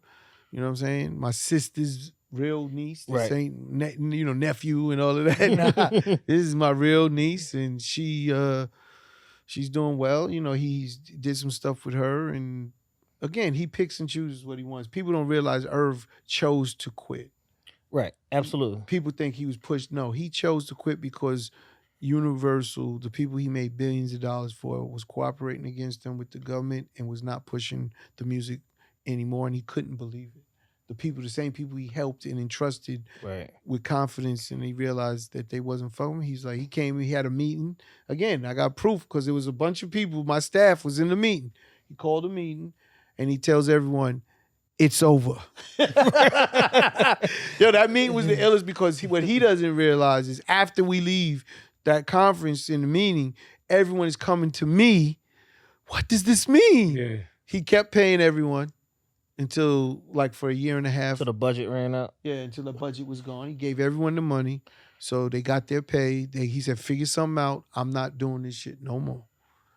And he stepped down and stopped. Damn. Now, was this specifically after the whole Lloyd situation? No, this is Fed shit. Okay. This is all during the Fed shit. This is during that time. Lloyd was no problem. No, about Lloyd not getting the number one. That was, Lloyd not getting the number one was the beginning of the end. Okay. Because that's when he realized, like, we have over 100-something million in audience, and no disrespect to Music Soul Child, but he had like maybe 30, 40 million in audience. Yeah, that's not supposed and to he beats us out by like 3,000 records. And y'all had the record with Wayne, the monster. We have the number one record in the country. In the universe, it felt The like planet, it. The planet. That shit was everywhere. Yeah. And then don't we get, and we had all these different things attached to being number one, coming off the trial and everything, coming back, huge story. They're gonna cover this, they're gonna cover that. Because we don't get the number one album, everything was pulled. Damn. And I'm pretty sure they was behind it too, but you can't really prove it. Yeah. Right. You know, they didn't want that. You know, I tell you, Irv's real power with the industry too came with Rule's album 336. We go and make an album in LA. You know, hindsight is 2020. We could put it, when you're in that storm, you don't understand everything at the moment. But we go to LA to make the album. If you think of Innovative Avicii, the way he sounded, we totally new sound. That's really the birth of the Murder Inc. sound, 336. Right. Because they went to LA, fucking with them Bloods, them Crips, and the fucking Booyah Tribe motherfuckers, and all of the Mexican niggas, all of the brown. And we out there going crazy. Up in the hills, letting everyone come. Check your gun at the door. Like the vibe and energy was crazy. Yeah. Studio, everybody's coming. Suge's pulling up. Everyone's coming through.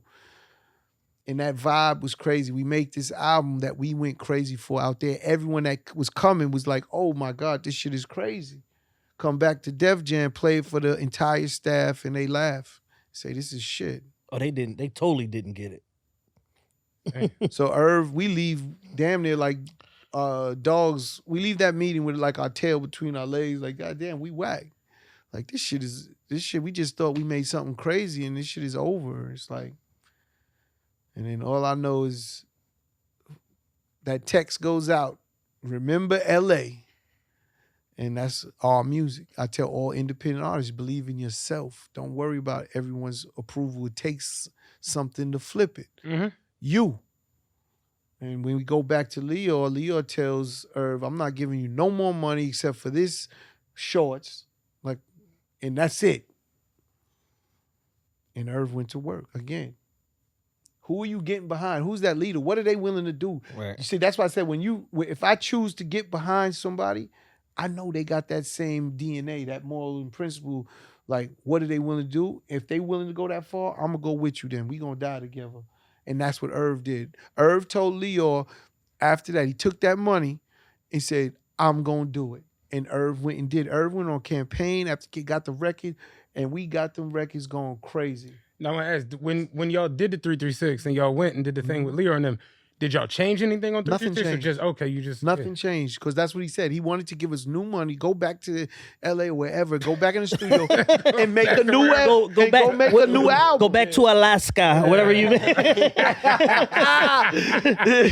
And go make a new album, which we didn't make nothing new. It was exactly how it was. We didn't do nothing.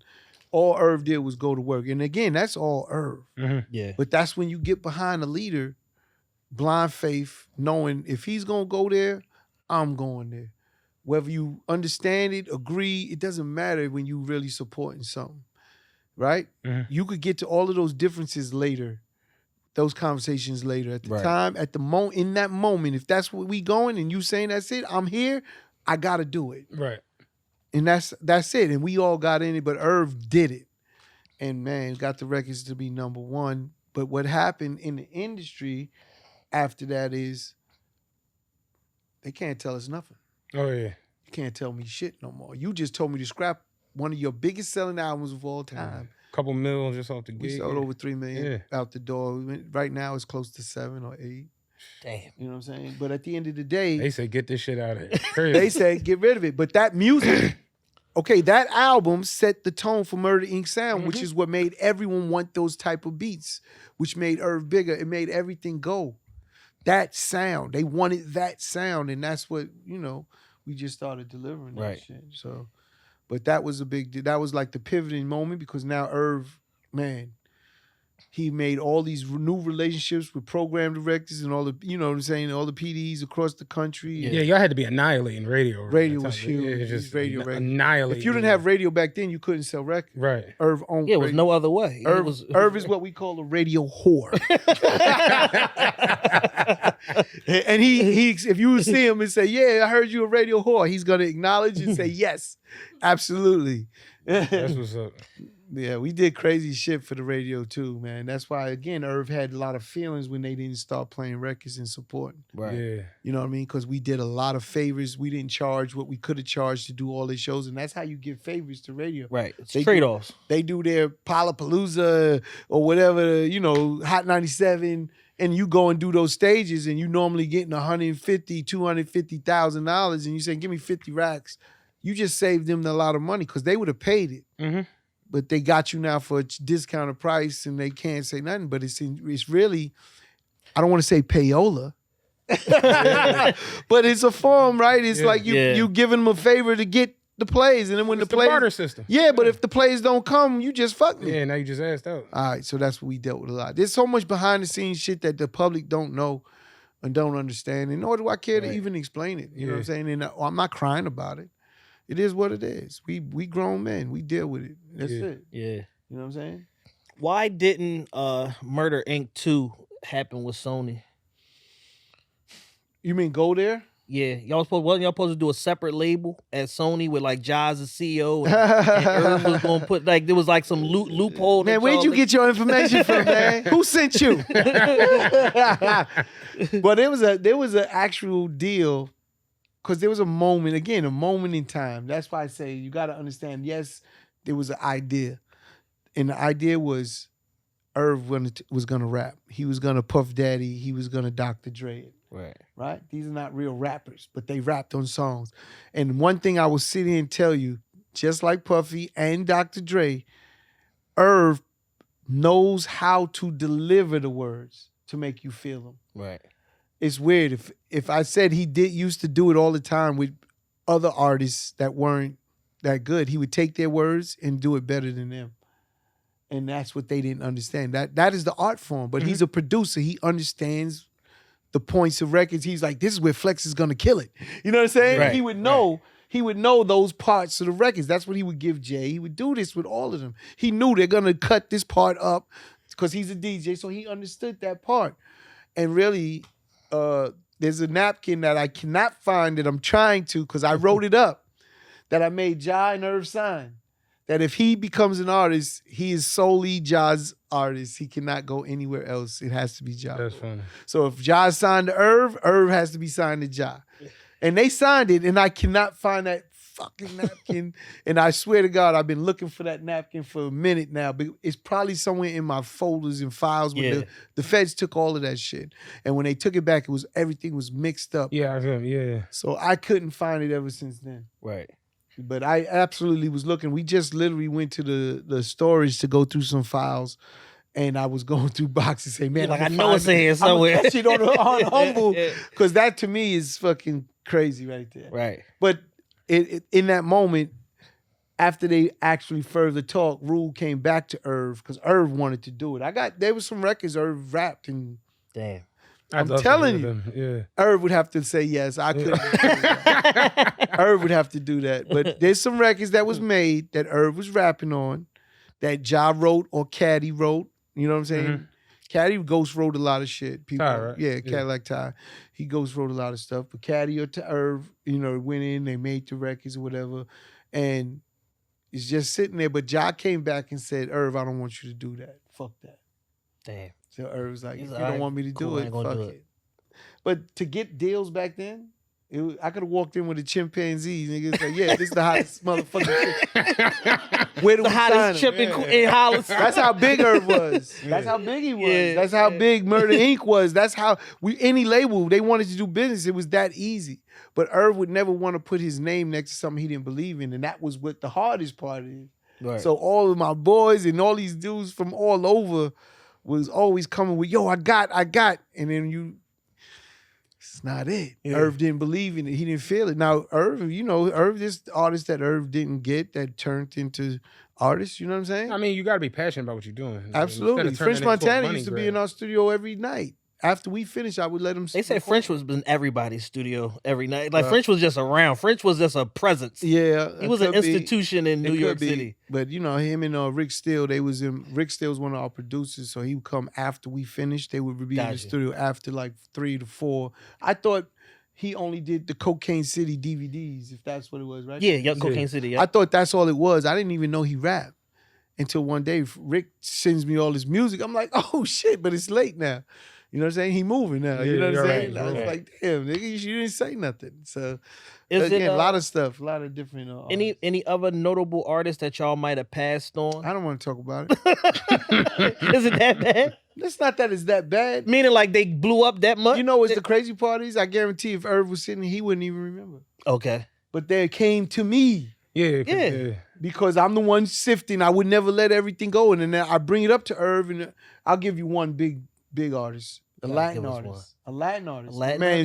My man Joe. I got proof. Go to Big Joe, New Life. You heard? You know what I'm saying? Brings me Daddy Yankee. Oh, wow. And I tell Irv, now they got him like this. They had another big group.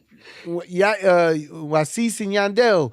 That's a group. These niggas are huge. They worked with they worked with Nori a lot. Nori's. Nori. I think he broke the reggaeton. Nori is reggae. He always say Nigga Rican. Yeah, black and Puerto Rican. He's black and Puerto Rican. But again, so brings me Daddy Yankee. Talk to him. Boom. I don't know the music. I'm not Latin. Right. I don't know but Joe was showing me all the things he's doing, this and that, and he needs a label. And I go to Irv, and Irv looks at me and said, nigga, you ain't Spanish. I said, I know, but he makes his own music. Yeah. He said, but you don't even know what the fuck he's saying. I said, I don't care. Yeah. It's good. It's moving. He said, I'm not doing that shit. So he didn't even give a fuck. Damn. Shaggy. Like Jamaican Shaggy? Yeah. Oh, shit. Oh, fuck. Irv is in his lane. Again, when I bring Ashanti, because I bring Ashanti, Okay. Irv is like this to me. That's you ever see the horses? That's the blinkers. Blinders. The blinkers, they call them blinkers. They call them when we put the blinkers on, you can't see. Irv's like, nigga, I get money with Ja Rule. What the fuck are you talking We about? going to LA, make an album, nigga. Yeah. Damn. You understand? And he's Yeah. focused though. Yeah. That's that tunnel vision. So it's like So what? this is what people have to understand when they trying to bring artists. So see, I get to see both sides and I understand both sides. Meaning I understand Irv missing things and not seeing things. He's focused. Yeah. He's not thinking about nothing else. And there's nothing wrong with it. This is absolutely the best shit. That's how you win. You need that dedication and focus. Yeah. You know what I'm saying? So when people from the out, oh man, they fronting and it's, no, nigga, we busy, nigga. This is where we get money. So when someone takes their time out to try and get money with you, respect it. Right. Understand that you're at whatever level it is at that moment is zero. You don't bring me no money. It's all a bet. I'm gambling on your ass, nigga. Right. Respect that. Right. And that's what I tell niggas. See, I give it up straight. Niggas is not going to come at me. And believe me, I got into it with a lot of niggas because they thought we should do things. All right, well, get your gun. Let's go in the parking lot, nigga. That's what we going to do. Yeah. Because this is what it is. You know what I'm saying? Jimmy Hinchman, who's my man, afterwards we became cool. But when he first came, he used to be like, I want to talk to Irv. And I said, you can't talk to Irv. What you want to talk to me? Tell me, I'll tell Irv and I'll get to him. Because I don't want Irv to be disrupted in his focus. Right. We trying to get this money. And Jimmy would get mad. And okay, the parking lot, and we gonna see what happened, nigga. I would tell him, I am Irv, nigga. What's wrong with you? Right. But you know, at that era, we was dealing with pressure all over the place. Every city across the country, yo. If niggas don't understand that, that's what it was. Hip hop wasn't as big as it is now. Mm-hmm. We dealt with mom and pop hip hop, which is all drug dealers in every city. Paper USA. bags. Yeah. There you go. Niggas is picking you up in your Honda Civic. That's your car service. Yeah. You know, you need pickup from the airport transportation. Nigga pull up in the Honda Civic. Come on, we good. Nigga got guns in the car and everything. Like you like, damn, I'm going to jail just to do this concert for you. That's what we dealt with. Yeah. And that era. And that's the reason where any artist in that era can never front on niggas. Because we dealt with everyone where they wouldn't. Right. I was in every city, real time, on the ground. See, that's the difference. Whenever niggas want to talk they shit, like, yeah, go ahead, talk to me. Because you was with police, you was with security. No, I was with my niggas in they cities, dealt with it, whichever way it came. But they would take it, you know, you fly into a city, they picking you up. They looking at your jewelry. They taking inventory. Right. They know how much money they sent you, but they paying you in cash the second half. Mm-hmm. So they know you're going to have at least that on you. Right. They know what hotel you staying at. That you stuck. Yeah.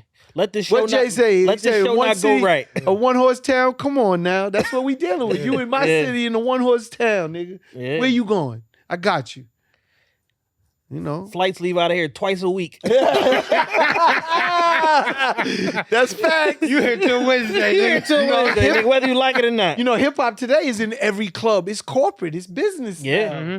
No, the business was I would literally be coming off tour with fucking $1 million, $2 million in cash. Damn. Duffled up. Come to the office. You know, the Fed said, oh, bags were coming. Yeah, it was. I'm not lying. Yeah, we doing 200 a show. I said we doing all these shows and we get the second half in cash. Right. All of that money's getting accounted for and put in the bank. Here you go, motherfucker, there. So it's like they didn't believe you would do that. We did that. That's why I'm sitting here.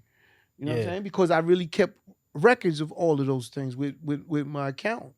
When the whole thing happened at the office, were y'all actually there? No, they come in 6 in the morning. It's strategic. Okay. They knocked on our door at 7. Because y'all turned yourselves in. Yeah, because we got money. Yeah. You know, hood niggas didn't get Organize and surrender. Yeah. Yeah. Hood niggas don't get that offer. Yeah. We got that offer. They're gonna treat us with a little different respect. But at the end of the day, we went in. It was all staged to come out. Like they told us where to meet them. Mm-hmm. We had our lawyers there, so we turned in and basically had to turn over whatever property or whatever we need in cash so we could get back out on bail. Right. So really, it was just fingerprinting, and you go in for a couple hours, sitting down, you get a Right. fucking cheese and bologna sandwich, and something to drink. Yeah. You out, you was out. It was, but we're out on bail. It's not like it was a whole different. And then they tell you, you're under investigation, which was the worst part to me because I was ignorant in understanding what does that mean. I'm not arrested. I'm not charged with nothing, but I'm under investigation. That means they're watching you. Right. Okay, watch me. But I didn't know it would so cost me how money to bad pay for the lawyer. How bad was the like initial you're under investigation pending charges period versus what they actually ended up charging y'all for? How different was 20 charges? Originally? No, 22 down to 2. 22 down to 2. And the 2 was money laundering. Money laundering and conspiracy. And right? conspiracy to money laundering. Yeah. Once they throw that word conspiracy on there, you got a hell of a fight. Yeah, because they could just literally do anything. We're conspiring right now. We're conspiring Right. to put a podcast out. Yeah. Yeah. Hopefully that's all it is. Dan dropping guns and shit. My man dropping hammers and shit. The fuck? The realest podcast for real. Too real. Yo. Yeah, but it's, I don't wish that on my worst enemy. Yeah. That's a fact. What we went through, people don't understand. So just think that under investigation for basically 3 years. 3.5. It was almost a 4-year process just to get finished. Damn. Now during this process, the officers were like down. Well, they took all your records. So when they go to the office, they take your computers, they take all your files, your folders, hard drives, everything. So they just looking for any modicum of crime that they can find. Yeah, anywhere they can found find in one of the offices a gun. In my man Dex Diamond, he was my head marketing guy. They found a gun, but he deals with street teamers. Mm-hmm. So hundreds of street teamers. Yeah. It could have been any one of theirs, but he had to take it. I had to put up $1 million for him to get him out, get a lawyer for him, 50 plus another, I think it was like another 75. So, you know what I'm saying? It was like real money just flying out the door. I think for nothing. Yeah, for nothing. I think a underrated part of all of what went on is We the paid fact for that y'all everyone paid for involved. everything. We paid for everyone involved. I was just telling Vicky, I have no problem at that moment. In that day, I lost all my money. The only thing I still kept was my houses. Irv made a lot more money than me in music as a producer and everything. But all my money was spent in the trial. All the money I had was spent. I still owned my homes and stuff, but I didn't have no more cash to pay for lawyers and all of these private investigators and. Man, what's publicists? I didn't know I had to get a publicist to protect, which they didn't. To fight a case, right? Yeah, because it's all strategic, and we have publicists because the government has unlimited funds and an unlimited ink. So all of these, daily news is really not the feds, but it's the police department. The Post is a Fed paper. The Times is a Fed paper, and that goes across the country in every state and city. They have their Fed paper. Or their precinct paper, you know what I mean? That unlimited ink, and then they're just slandering us, and then we every had day to try and combat it. We got this guy who's supposed to be the best. This guy Howard Rubenstein, who did absolutely nothing, fucking piece of shit, except for bill of $75,000 a month. Damn. Jeez. So was he supposed to maybe be like a fixer? PR, like a Olivia Pope. He said when we met him, person? look, we interviewed everybody. I interviewed everyone. I went there, met him, talked to him. Oh, we could block things. We have relationships. You can't block nothing. You just, again, he stole that $75,000 for what, about 8 months. Ooh, that's ugly. And then I had to get rid of him and get another one that was maybe more proactive, but still couldn't stop. But he was way less, and we understood he couldn't stop it. Yeah, he would tell us like, man, it can't. This is all how this game works. Right. Yeah, I learned so much from a legal defense standpoint. You could hire me as a consultant if you're in trouble, and I'll tell you what you need to do to protect yourself. I believe there's probably a real business for that. Yeah, like for sure. I'm making a joke of it, but it's probably a real business for that because I learned how they move, and you have to. Oh no, there is a real business. Yeah. And you have to trust your lawyer. Jerry Shargell, best lawyer in the world. That's who I had. Irv had Jerry Lefcourt, second best lawyer in the world. He fought for the Black Panthers left court. Like he got Tupac's mother off. Damn. In her case and some other shit. So he's already, again, both Jewish lawyers, but monsters. Shargell used to represent the real John Gotti. And they made him leave John Gotti because he was so good. He was too good. Yeah, I saw that. We can't beat you with him. Yeah, So you got to get a new. How about lawyer. that? The government made you get rid of someone that could protect you. So fortunately, when we had him, everyone was like, "How could you afford him?" That's what they was asking. Yeah. And when I met with him, the reason I hired him is because he didn't talk money. That's the reason I hired him. I go and meet him. I interviewed all the biggest attorneys, legal attorneys. Ted Wells, big black attorney. Mm-hmm. I mean, he comes, we walk in his office, you see his beautiful office and everything. He's like, yeah, my retainer is $3 million. Retainer. I said, well, if I'm in your office, I must have the money to pay you. Let's talk about my case and what we could do to stop them from fucking doing what they're doing. Right. And then everyone else, Brown, I can't, but all of the biggest, Alex Derkowitz, all of these fucking criminal lawyers, all of them, $2 million was the cheapest, and Shargell wasn't any less expensive, but when I went in there, he talked legal shit, yeah. And for me, that was everything. I told Irv had left court like this because he's a friend of the family. We knew him. So left court, Irv was like, I got my lawyer, you need to get yours. Yeah. And I'm searching, and then when I told Irv, I got my lawyer. He said, who? Shargell. Shargell, they called him the Superman of the courtroom. That's how the judge on our case was quoting Shargell. Legal cases, like legal precedent, and the judge is quoting your attorney. If he said it, it's good. I'm gonna go on the record and say if Shargell said it, it's okay. Damn, that's strong shit. The prosecutors was pissed. Y'all started off with 20 and it went down to 2. Just 2 charges. So did they like just throw them out? Yeah, that goes in motion. So, okay. And when you're in motions is to see what's going to be admitted as evidence or what's going to be used to be charged against you. Mm-hmm. So we went through the motions and killed it in motions, and they had to knock off all these fake charges. They had us charged with everything you could think of. Drugs, fucking, like, we're doing records. What is wrong with you fuckers? I said, you're the government. Y'all know. See, crazy part of the story is I would go there suited up. Mm-hmm. I wanted to see every part so I could help my lawyer. Right. He would tell me, he said, Chris, you make the snowballs, I throw them. I didn't understand until we got in it. I understand. That's why you got to trust your lawyer. You have to have a lawyer that is down with you. Now, I went on my gut. I'm a gut guy. Me and Shargell hit it off. I spent a lot of time with him, and I just started understanding so I could give him all the transparency, because that's the only way he's going to be able to protect you. And once I told him all the stories, and they're talking these charges, he knew how to get rid of them. Boom. They're just disappearing. Right. Charge after charge. Throw that out. That's no good. And they stuck with money laundering conspiracy, which was the stupidest charges. Because they knew where the money came from. But their whole case was right? frivolous. Of course, I was gambling at the time over $1 million a week. No one's going to be money laundering $1 million, because that's what it was for, $1 million. And I'm going to go to the casinos and gambling. Are you fucking kidding me? Yeah. It doesn't make no fucking sense.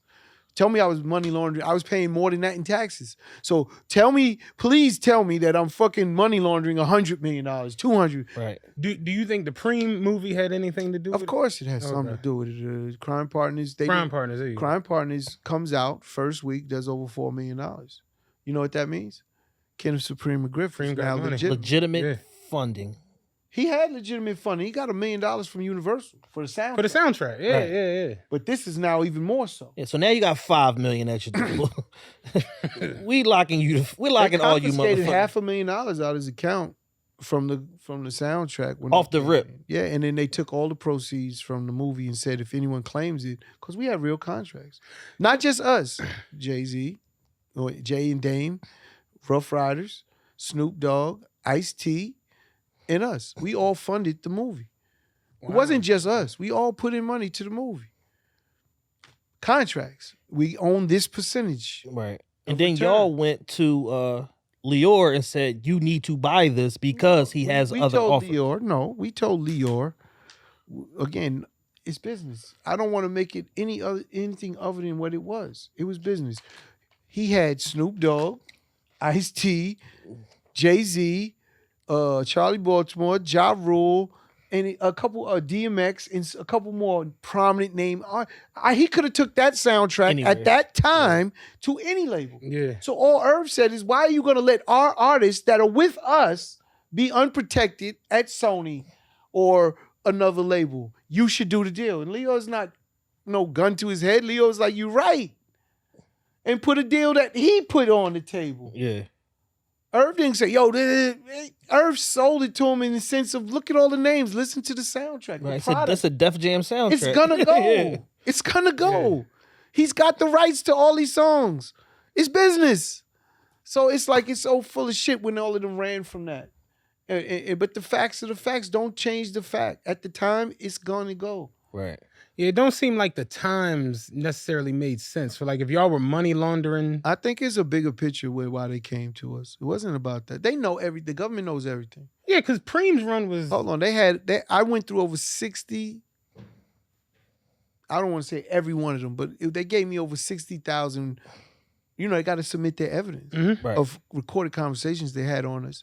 They had all of our SkyTel two-way pages, but the SkyTel only saves like 2 lines. So if it was a long, you wouldn't see all of it. You only seen the first 2 lines. Right.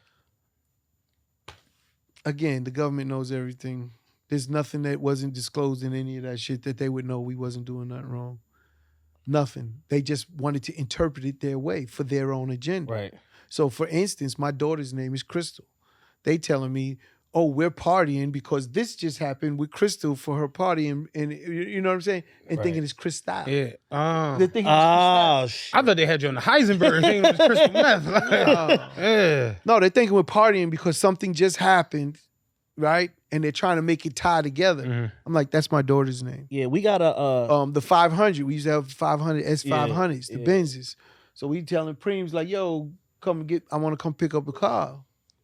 And again, if they knew anything about Preem, they would have knew Preem didn't have the funds like he did before he went. That's to more jail. so what I was saying. The timeline doesn't He's necessarily line he's in up. the Texas. Yo, let me get $100. Let me get $500.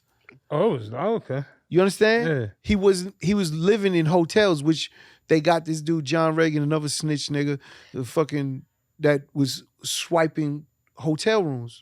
That was getting Preem hotels. So Preem was moving from hotel to hotel to. Preem was basically just moving off his He name. was moving. When he came home, most of the people he's dealt with that I know of was either dead or in jail. Right. What he got left? Like, we was the blessing, and he didn't come to us like, yo, help me. He said, can you make a movie? And we did. We helped him with making the movie with him, which was Crime Party. That's the first thing he told Irv when he first met him. Can you make a movie? Irv was shooting at the time, Get the Fortune, Fuck the Fame with Cash Money Click on the South Side, which, you know, we're from Hollis. Right. So Irv didn't want to really shoot over there, but BJ, he used to fuck with Preem, so he's like good. And then Black Just was my man, who was one of Preem's lieutenants, whatever. You know what I'm saying? But Irv was nervous because he's like, yo, I'm about to meet Preem. That's the king of Southside. right. Yeah, so y'all didn't even know him. That's crazy. Not only do we not know him, when I used to be out in clubs, Encore, the Mirage, and Preem would come in, I'd leave because I didn't want to get into it with the king of Southside. Right. Yeah, because y'all didn't fuck with Southside. Exactly, and I Right. know what's gonna go down. So if he was coming in, I would be gone. You know what I'm saying? It is what it is. And then we end up coming, when we got cool, all my niggas from House was like, how you fucking with him? I said, man, the nigga's a good nigga. He's cool. He ain't on no bullshit. What's the problem? You know what I'm saying? Right. At the time, I'm older now. I'm not that young kid that was just fighting everywhere. You Southside, ah! I'm not that nigga no more. Yeah. So at the end of the day, this is what it is. It's like, and then he came to us on nothing but good So they shit. saw the Texas of Preem asking Everything. for bread, and still, that's nuts, yo. Nah, And it's sad. it's It's crazy sad, that yeah. you know, say that. It's sad is they took away a 9-figure business from me and my brother. Yeah, that's crazy. That's what they did. And it's crazy that you telling us this, Chris, because we got a friend that's a catastrophic injury attorney, and he talks to us about legal precedent. He's worked in every sector of law you can. And he said that feds are allowed to go into court and infer and basically make what they want to make it out of something in terms of like, we assess the situation and this is what we think, and federal judges take their word as law. That's law. That's what they did. And we had proof from again, I investigated everyone around us. All my boys, I told them, if y'all dirty, it's coming out. Meaning if you telling, Yeah. Right. we gonna know. 2 people we found out. The rest was, Everybody and was I'm not solid. talking about just New York, all over the country. I mean, we're talking about a lot of people. 2 people solid. All I in mean, 2 all, people was dirty. The rest was all solid. End of the day, What did that legal defense cost y'all for everybody? Oh, this was over $14 million. Damn. Yeah. Jeez. Yeah. So, it's a lot of shit, man. All good. You know what I'm saying? It's, I'm here. That's the main blessing. The blessing from it is we right here. You can't take away the knowledge. You can't take away the information. The money we'll make it all back in tenfold. It's not even a question. At any point during this, before it got to like the not guilty verdict, did they come to y'all with any type of weird deal or anything? Oh yeah, they broke all guidelines for deals for the federal system in the Southern District. Their first offer, we're facing 20 years. The first offer was a year apiece, and we go in 1 year, and then Irv could go in 1 year. Oh, like 1 and 1. Versa. So one of us is always home. You understand? To run the business. business. That's what they said. Yeah. They just, remember, they're 98%. This is why they're 98%. I guarantee if I had 1,000 people, everyone's taking a deal. All 1,000. I don't know why we're not part of that, but I'm not taking nothing. Irv was like, I'm not taking nothing. All they wanted was us to tell on Preem. See, that's the part that the public don't know. Right. Their offer always said, we'll give you this, but you got to tell on Preem. It's not just take the deal and that's it. Here's what you got to give us. I'm like, there's nothing to tell. I told you everything. They came back with another offer, 6 months. They come back one last time. And this is a true story again. No jail time, probation only. And I told them, give me a fucking date and stop playing. I told my lawyer, like, if this is the room, let's go to trial. I tell my lawyer, I said, listen, just get the fucking date. Tell these fuckers stop playing. Yeah, 20 years on the table. Hey, they're looking like to 6 months. Shot. To no time. To zero time. He said 0 time, you gotta but tell. you got to tell on Preem. You got to tell. Yeah, I don't have nothing to tell y'all. There's nothing to talk about. Yeah, cool. And everyone was nervous thinking we're going to, I guarantee if the odds was up in the casino, man, we was a big underdog. Oh, yeah. Nobody's taking that future. What? Yeah. These niggas breaking. Wrong. They just don't know. You know what it is? People don't know you. They just think they know you because they see stuff, but they don't know what I'm built on. Right. You know what I'm saying? And that's never even an option. It wasn't even an option. It was never a thought. My man, Short Man, I don't want to talk about it, but he was locked up. And he would call me and tell me, again, none of this shit is emotional, because he would tell me, yo, whatever you do, take care of my family. Because they was putting the pressure on him while he's locked up. Mm-hmm. You know what I'm saying? Yeah. Putting the pressure on my nigga. That nigga held the weight. No problem. I said, I got you. But that's what they was doing to anyone that was incarcerated, that they thought we fucked with. Again, the people they brought on the stand, I don't know these niggas. They fooled you, nigga. That's the part with me. It's like, all right, so they had, witnesses and shit who testified for the prosecution. It's just like, what were they? Okay, so here's the reality. Preem was a kingpin. Right. That's the fact. No rap about it. So there's people inside that Preem talked to. I don't know these niggas. They never crossed me. I said, tell them if they know me, tell me. Give them something like that. If you know someone, you would tell them what's my real name. They don't even know. They don't even know my name. Yeah. They think it's Gotti. You don't know me, nigga. How you do? What's my daughter's name? What's my son's name? Give me something that any casual person that really knows you would know about. They have nothing to say. They don't know anything. And I told my lawyer, I made sure they understood. I don't know them. They would show pictures. Man, pictures is deadly, man. Oh yeah. That's one time I seen all these pictures, and I'm like, fuck. You start thinking, maybe we did I'm in jail. Wait a minute. But as a celebrity, I'm somewhat of a celebrity. I don't like that thing, but yeah, I know I'm someone people want to take a picture with. You take a picture, and next thing you find out this is a kingpin from over here. You didn't even know he ran Tennessee, but they made it look in court. Yeah. This is who he knew, and they telling you they whole bio and discography of all they work. And look at shit again. They're full discography. 96, he dropped this Here, this one is here, and he's from over here, and look what he did. I'm like, God damn, I knew all these niggas. I need to get back in touch. That's what he do. But no, it made you look crazy. I remember my sisters one time, Angie, she was in the courtroom. She was like, give him all these pictures. She was trying to send family pictures. Right. The counter the other pictures. Look at the merry-go-round. Like, And my lawyer's like, don't worry about it. This is nothing. But she was like, no, that's not my brother. It was crazy, though. It was crazy because they put you, again, was that a picture says 1,000 words? I mean, it was like, wow. Right. Like I can see if you don't know anything, how it looks. You could draw. We're talking about 12 people now. You can pretty much draw whatever conclusion you want. Exactly. I'm like, man, this shit was crazy. That's wild. But yeah, that was a rough time. But I never honestly, no bullshit. Again, I'm not acting like I'm at peace with God. You know what I'm saying? And at the end of the day, my faith and my strength with God is unbreakable. So I never thought he was gonna do that to me. As weird as that might sound, I was only really nervous one time in the trial, and I'll tell you when. It was when you go through its deliberation where they're in there going over all the notes, the jury, and they got to come out before the verdict. Mm-hmm. So when we only have 2 charges, right? They send a note out. That's what they do. If they have a question on the legality of what does something mean, and the lawyers, both prosecutor and defense attorneys, have to agree on the interpretation that's going to go back in the note that goes back in the room. Mm-hmm. Right. And it was about money laundering. I mean, it's about conspiracy, right? The conspiracy part.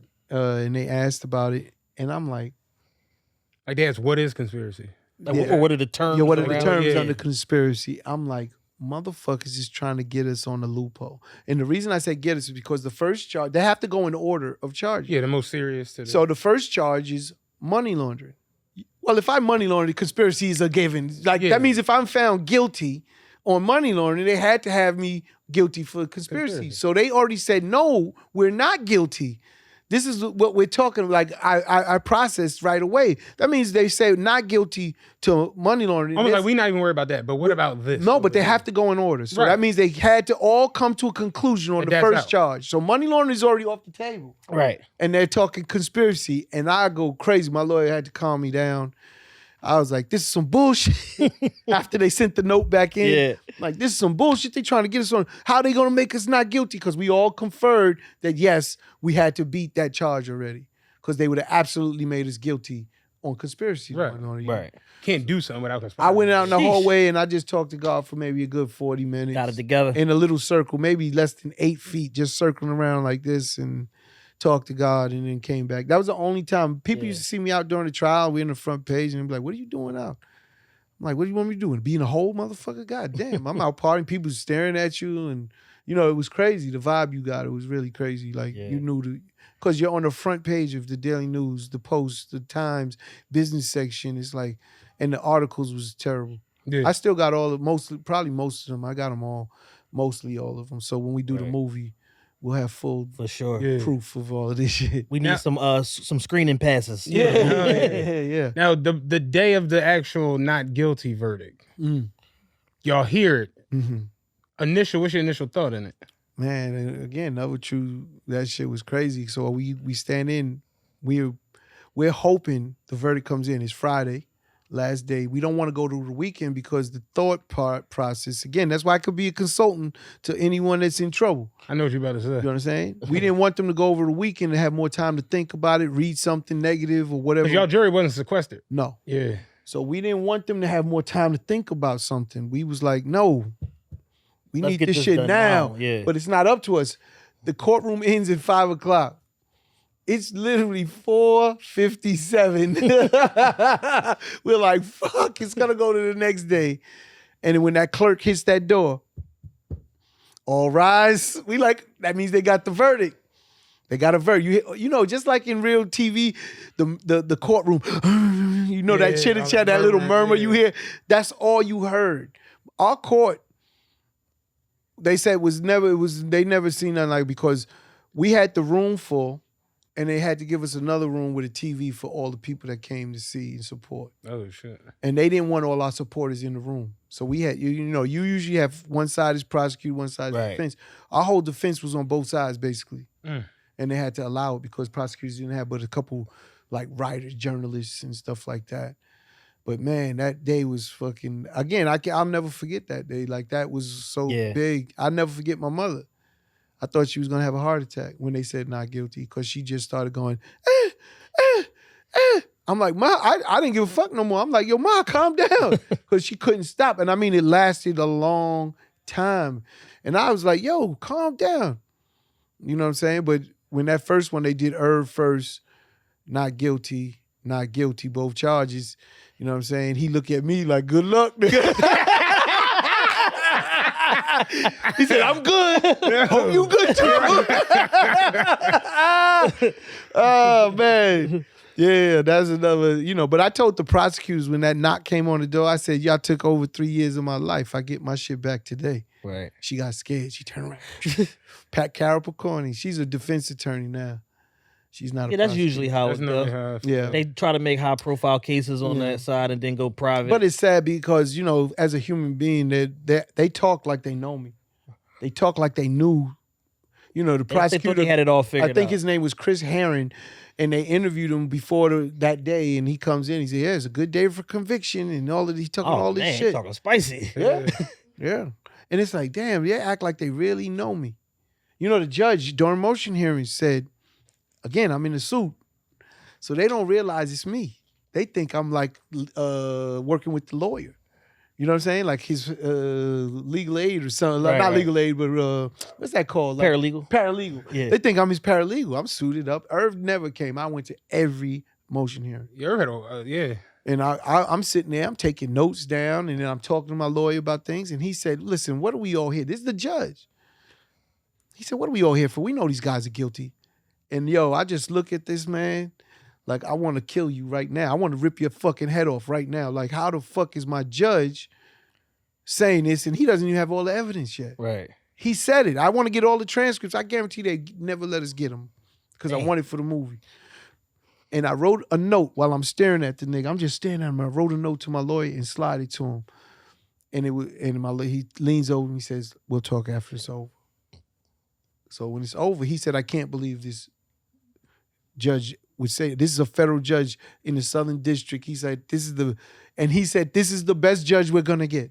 Right. It only get worse than this. He said this while court was like in process? This is during motions. Okay, during motions. But again, this is motions before the trial started. He said, we know they're already guilty. What are we doing here? And that's wild. I'm telling you, I couldn't believe it, man. I wrote on the paper, is this grounds for an appeal? Right? And he was like, we don't want to go, to get rid of, I want to know if it's grounds for appeal and can we get rid of this judge? Yeah, like what they call it. He said, my lawyer said, this is the best and most fairest judge in the Southern District. Yeah. He says, I've known him. I went to school with him. He knows me. Yeah. He said, Chris, we will not get a better judge. I said, I'm fucked. I need to laugh, but that's 20 years. Let me get right. Judge, like, what we wasting our time for? He guilty. You like, yeah, this is fair. This is good. And as sad as it is, again, when we talk about all of this black and white shit, this is fucking part of it. This is a big part of it because the law is got to be upheld. They just let that motherfucker off for killing everyone. What's his name? I'm forgetting, And I'm like, God damn, they just let him off. And a judge had to be like, we know he's good. Let him go. Let him live his life. He took 2 niggas and that's it. Yeah. You know what I'm saying? He's doing us a favor. This is what we dealing with. Yeah. It's fucking crazy, man, and it's sad at the same time. And it's like, how do you get past or get it right? And it's really until these old fuckers get out of office. There needs to be a timeline on how long you can stay in. Honestly, I don't care. Even Biden, he's too old to be our president, man. Well, yeah. Again, he's too old. Same goes to Trump. They too old, man. Fuck that. No, just doing a time check. Yeah, we got about 10 minutes. I want to make sure before we get out of here, we have to talk about Go ahead. ADD Ventures. Adventures, yeah. ADD is good because you know why? That's why I called it ADD, because all artists have ADD. That was part of the reason I made ad like that. And didn't do AD. I did ADD because all artists have what is that? Attention deficit disorder. Right. We got a lot of different independent artists, music managers, stuff like that listen to our podcast, support Holla stuff at like me that. then. So get on the we platform. want to make sure that they know that we have a resource like this for them at their disposal. Adventuremusic.com. And you go on, sign up, and be part of the membership. You know, I do distribution just like everyone else.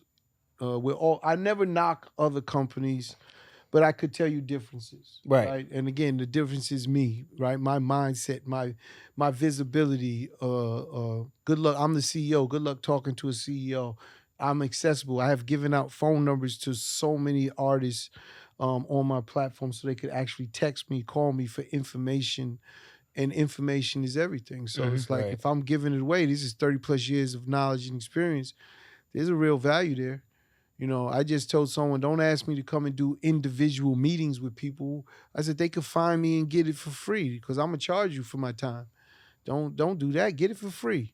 Right. Come out, experience, understand, take in what I'm talking, bring questions so you can see that, again, I'm not like these other platforms. My agenda is truly to empower you and help you. So with that knowledge that I have in the space, I have to also take consideration. You probably don't know what you need to know, and I do it for you. Right. And then I'll explain why I did it. Like, here's why. It's not to take something. I don't own anyone's music, right? And then I have a fee that is charged, but it's a minimal fee, and that's it. And the rest is yours. And, you know, it's not about me changing someone into a superstar. It's about me taking the masses and making them into a revenue stream that they'll pass on to their kids. What was your inspiration to kind of stick with the music and create this company, this hub that helps independent artists rather than just say, well, I'm going to LA with Irv and we just going to dominate TV? I'm still in LA with Irv, but at the end of the day, like what he do, I do, and what I do, he do. So in the sense of we will always support each other. Absolutely. No matter what it is. But the time being spent here in Adventures is because, first of all, you know, you always want to have your own. I'm not like some I'm a brain. For sure. And I have relationships, so it's not like I'm sitting there just on Earth's coattails hoping that he do something so I could get something. I'm never that nigga. So at the end of the day, I seen a vision of what is needed in the space.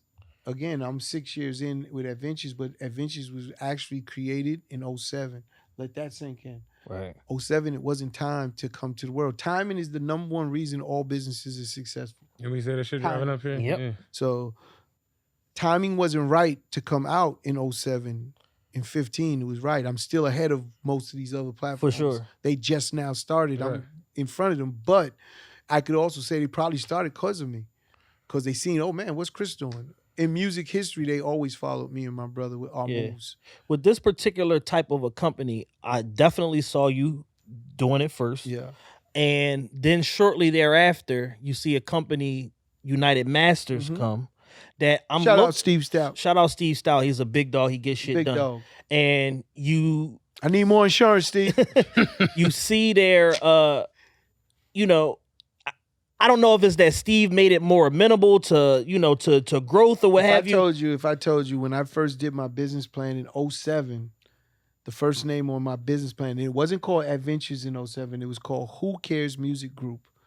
Because I care. It was a double entendre, like the question and the answer. Who cares? I care. I care, right? And the reason it was called that is because I want to empower these artists. I seen the artists, how they got raped and pillaged. Remember I said, you come in my office. Got the sign up. It was all over, rape and pillage. And it wasn't me trying to rape and pillage everybody. It was me protecting myself from the rape and pillage to keep my mindset. And that's what made me see it. I seen when we would go and negotiate Ja's contract or Ashanti's contract, which we did for our artists. Yeah. They didn't have their lawyers negotiate the deal. Let that sink in too. Like, tell me what label allowed the label owner negotiate your contract for you. Right. With them. Right. Like, I'm negotiating against myself, and Universal hated that. Right. For Ja. For Ja. Yeah. And they would tell us, fuck the artist. Okay? Damn. No bullshit. They were like, fuck Ja Rule. Go get another artist and watch him take that shitty deal we got on the table. You're giving them too much. You're taking the money from us. It's our money. You want to? I said, yeah, we could all make money. Irv was like, no, we're not doing that. We could all eat.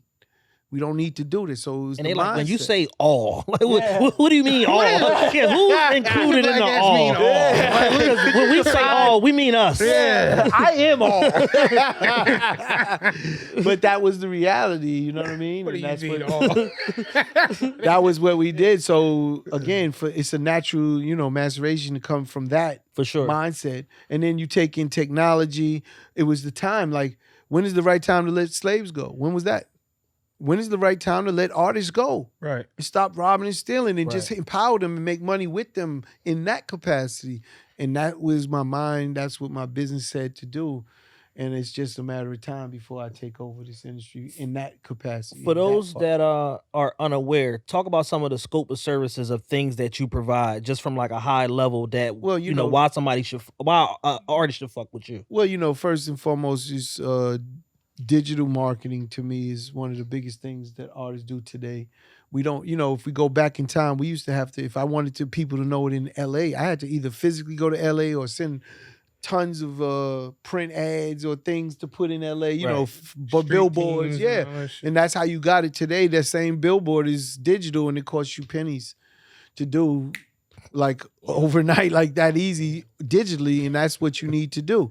Even this podcast, if you're not marketing digitally, like I could do that service for you guys. It's no different than a record. And it's like I have the right digital marketing team and people that do it for the highest people at the highest level. So it's like they do it, they know it, they understand it, and it's just a matter of setting it up and going and being consistent with it. That's all labels do. They're consistent with Right. that push. Yeah, they keep their foot on the gas. Yeah, so Keep pushing the ball up the hill. and again, you got to also remember when you don't have the right product to get off the gas and get onto something else. So, that goes for a bit, again, a podcast. If the podcast is not speaking to the audience and it's not growing, you have to make an adjustment. Got to pivot. Same with an artist, with label, with music. Yeah. So when you start putting all these things together, all of these are services that could be done. When you say high level, it's really, I go from soup to nuts. It doesn't matter what it is. I could get it done. Right. I don't do it physically. I have someone that I vetted out that I know is credible, reputable, that could do that service.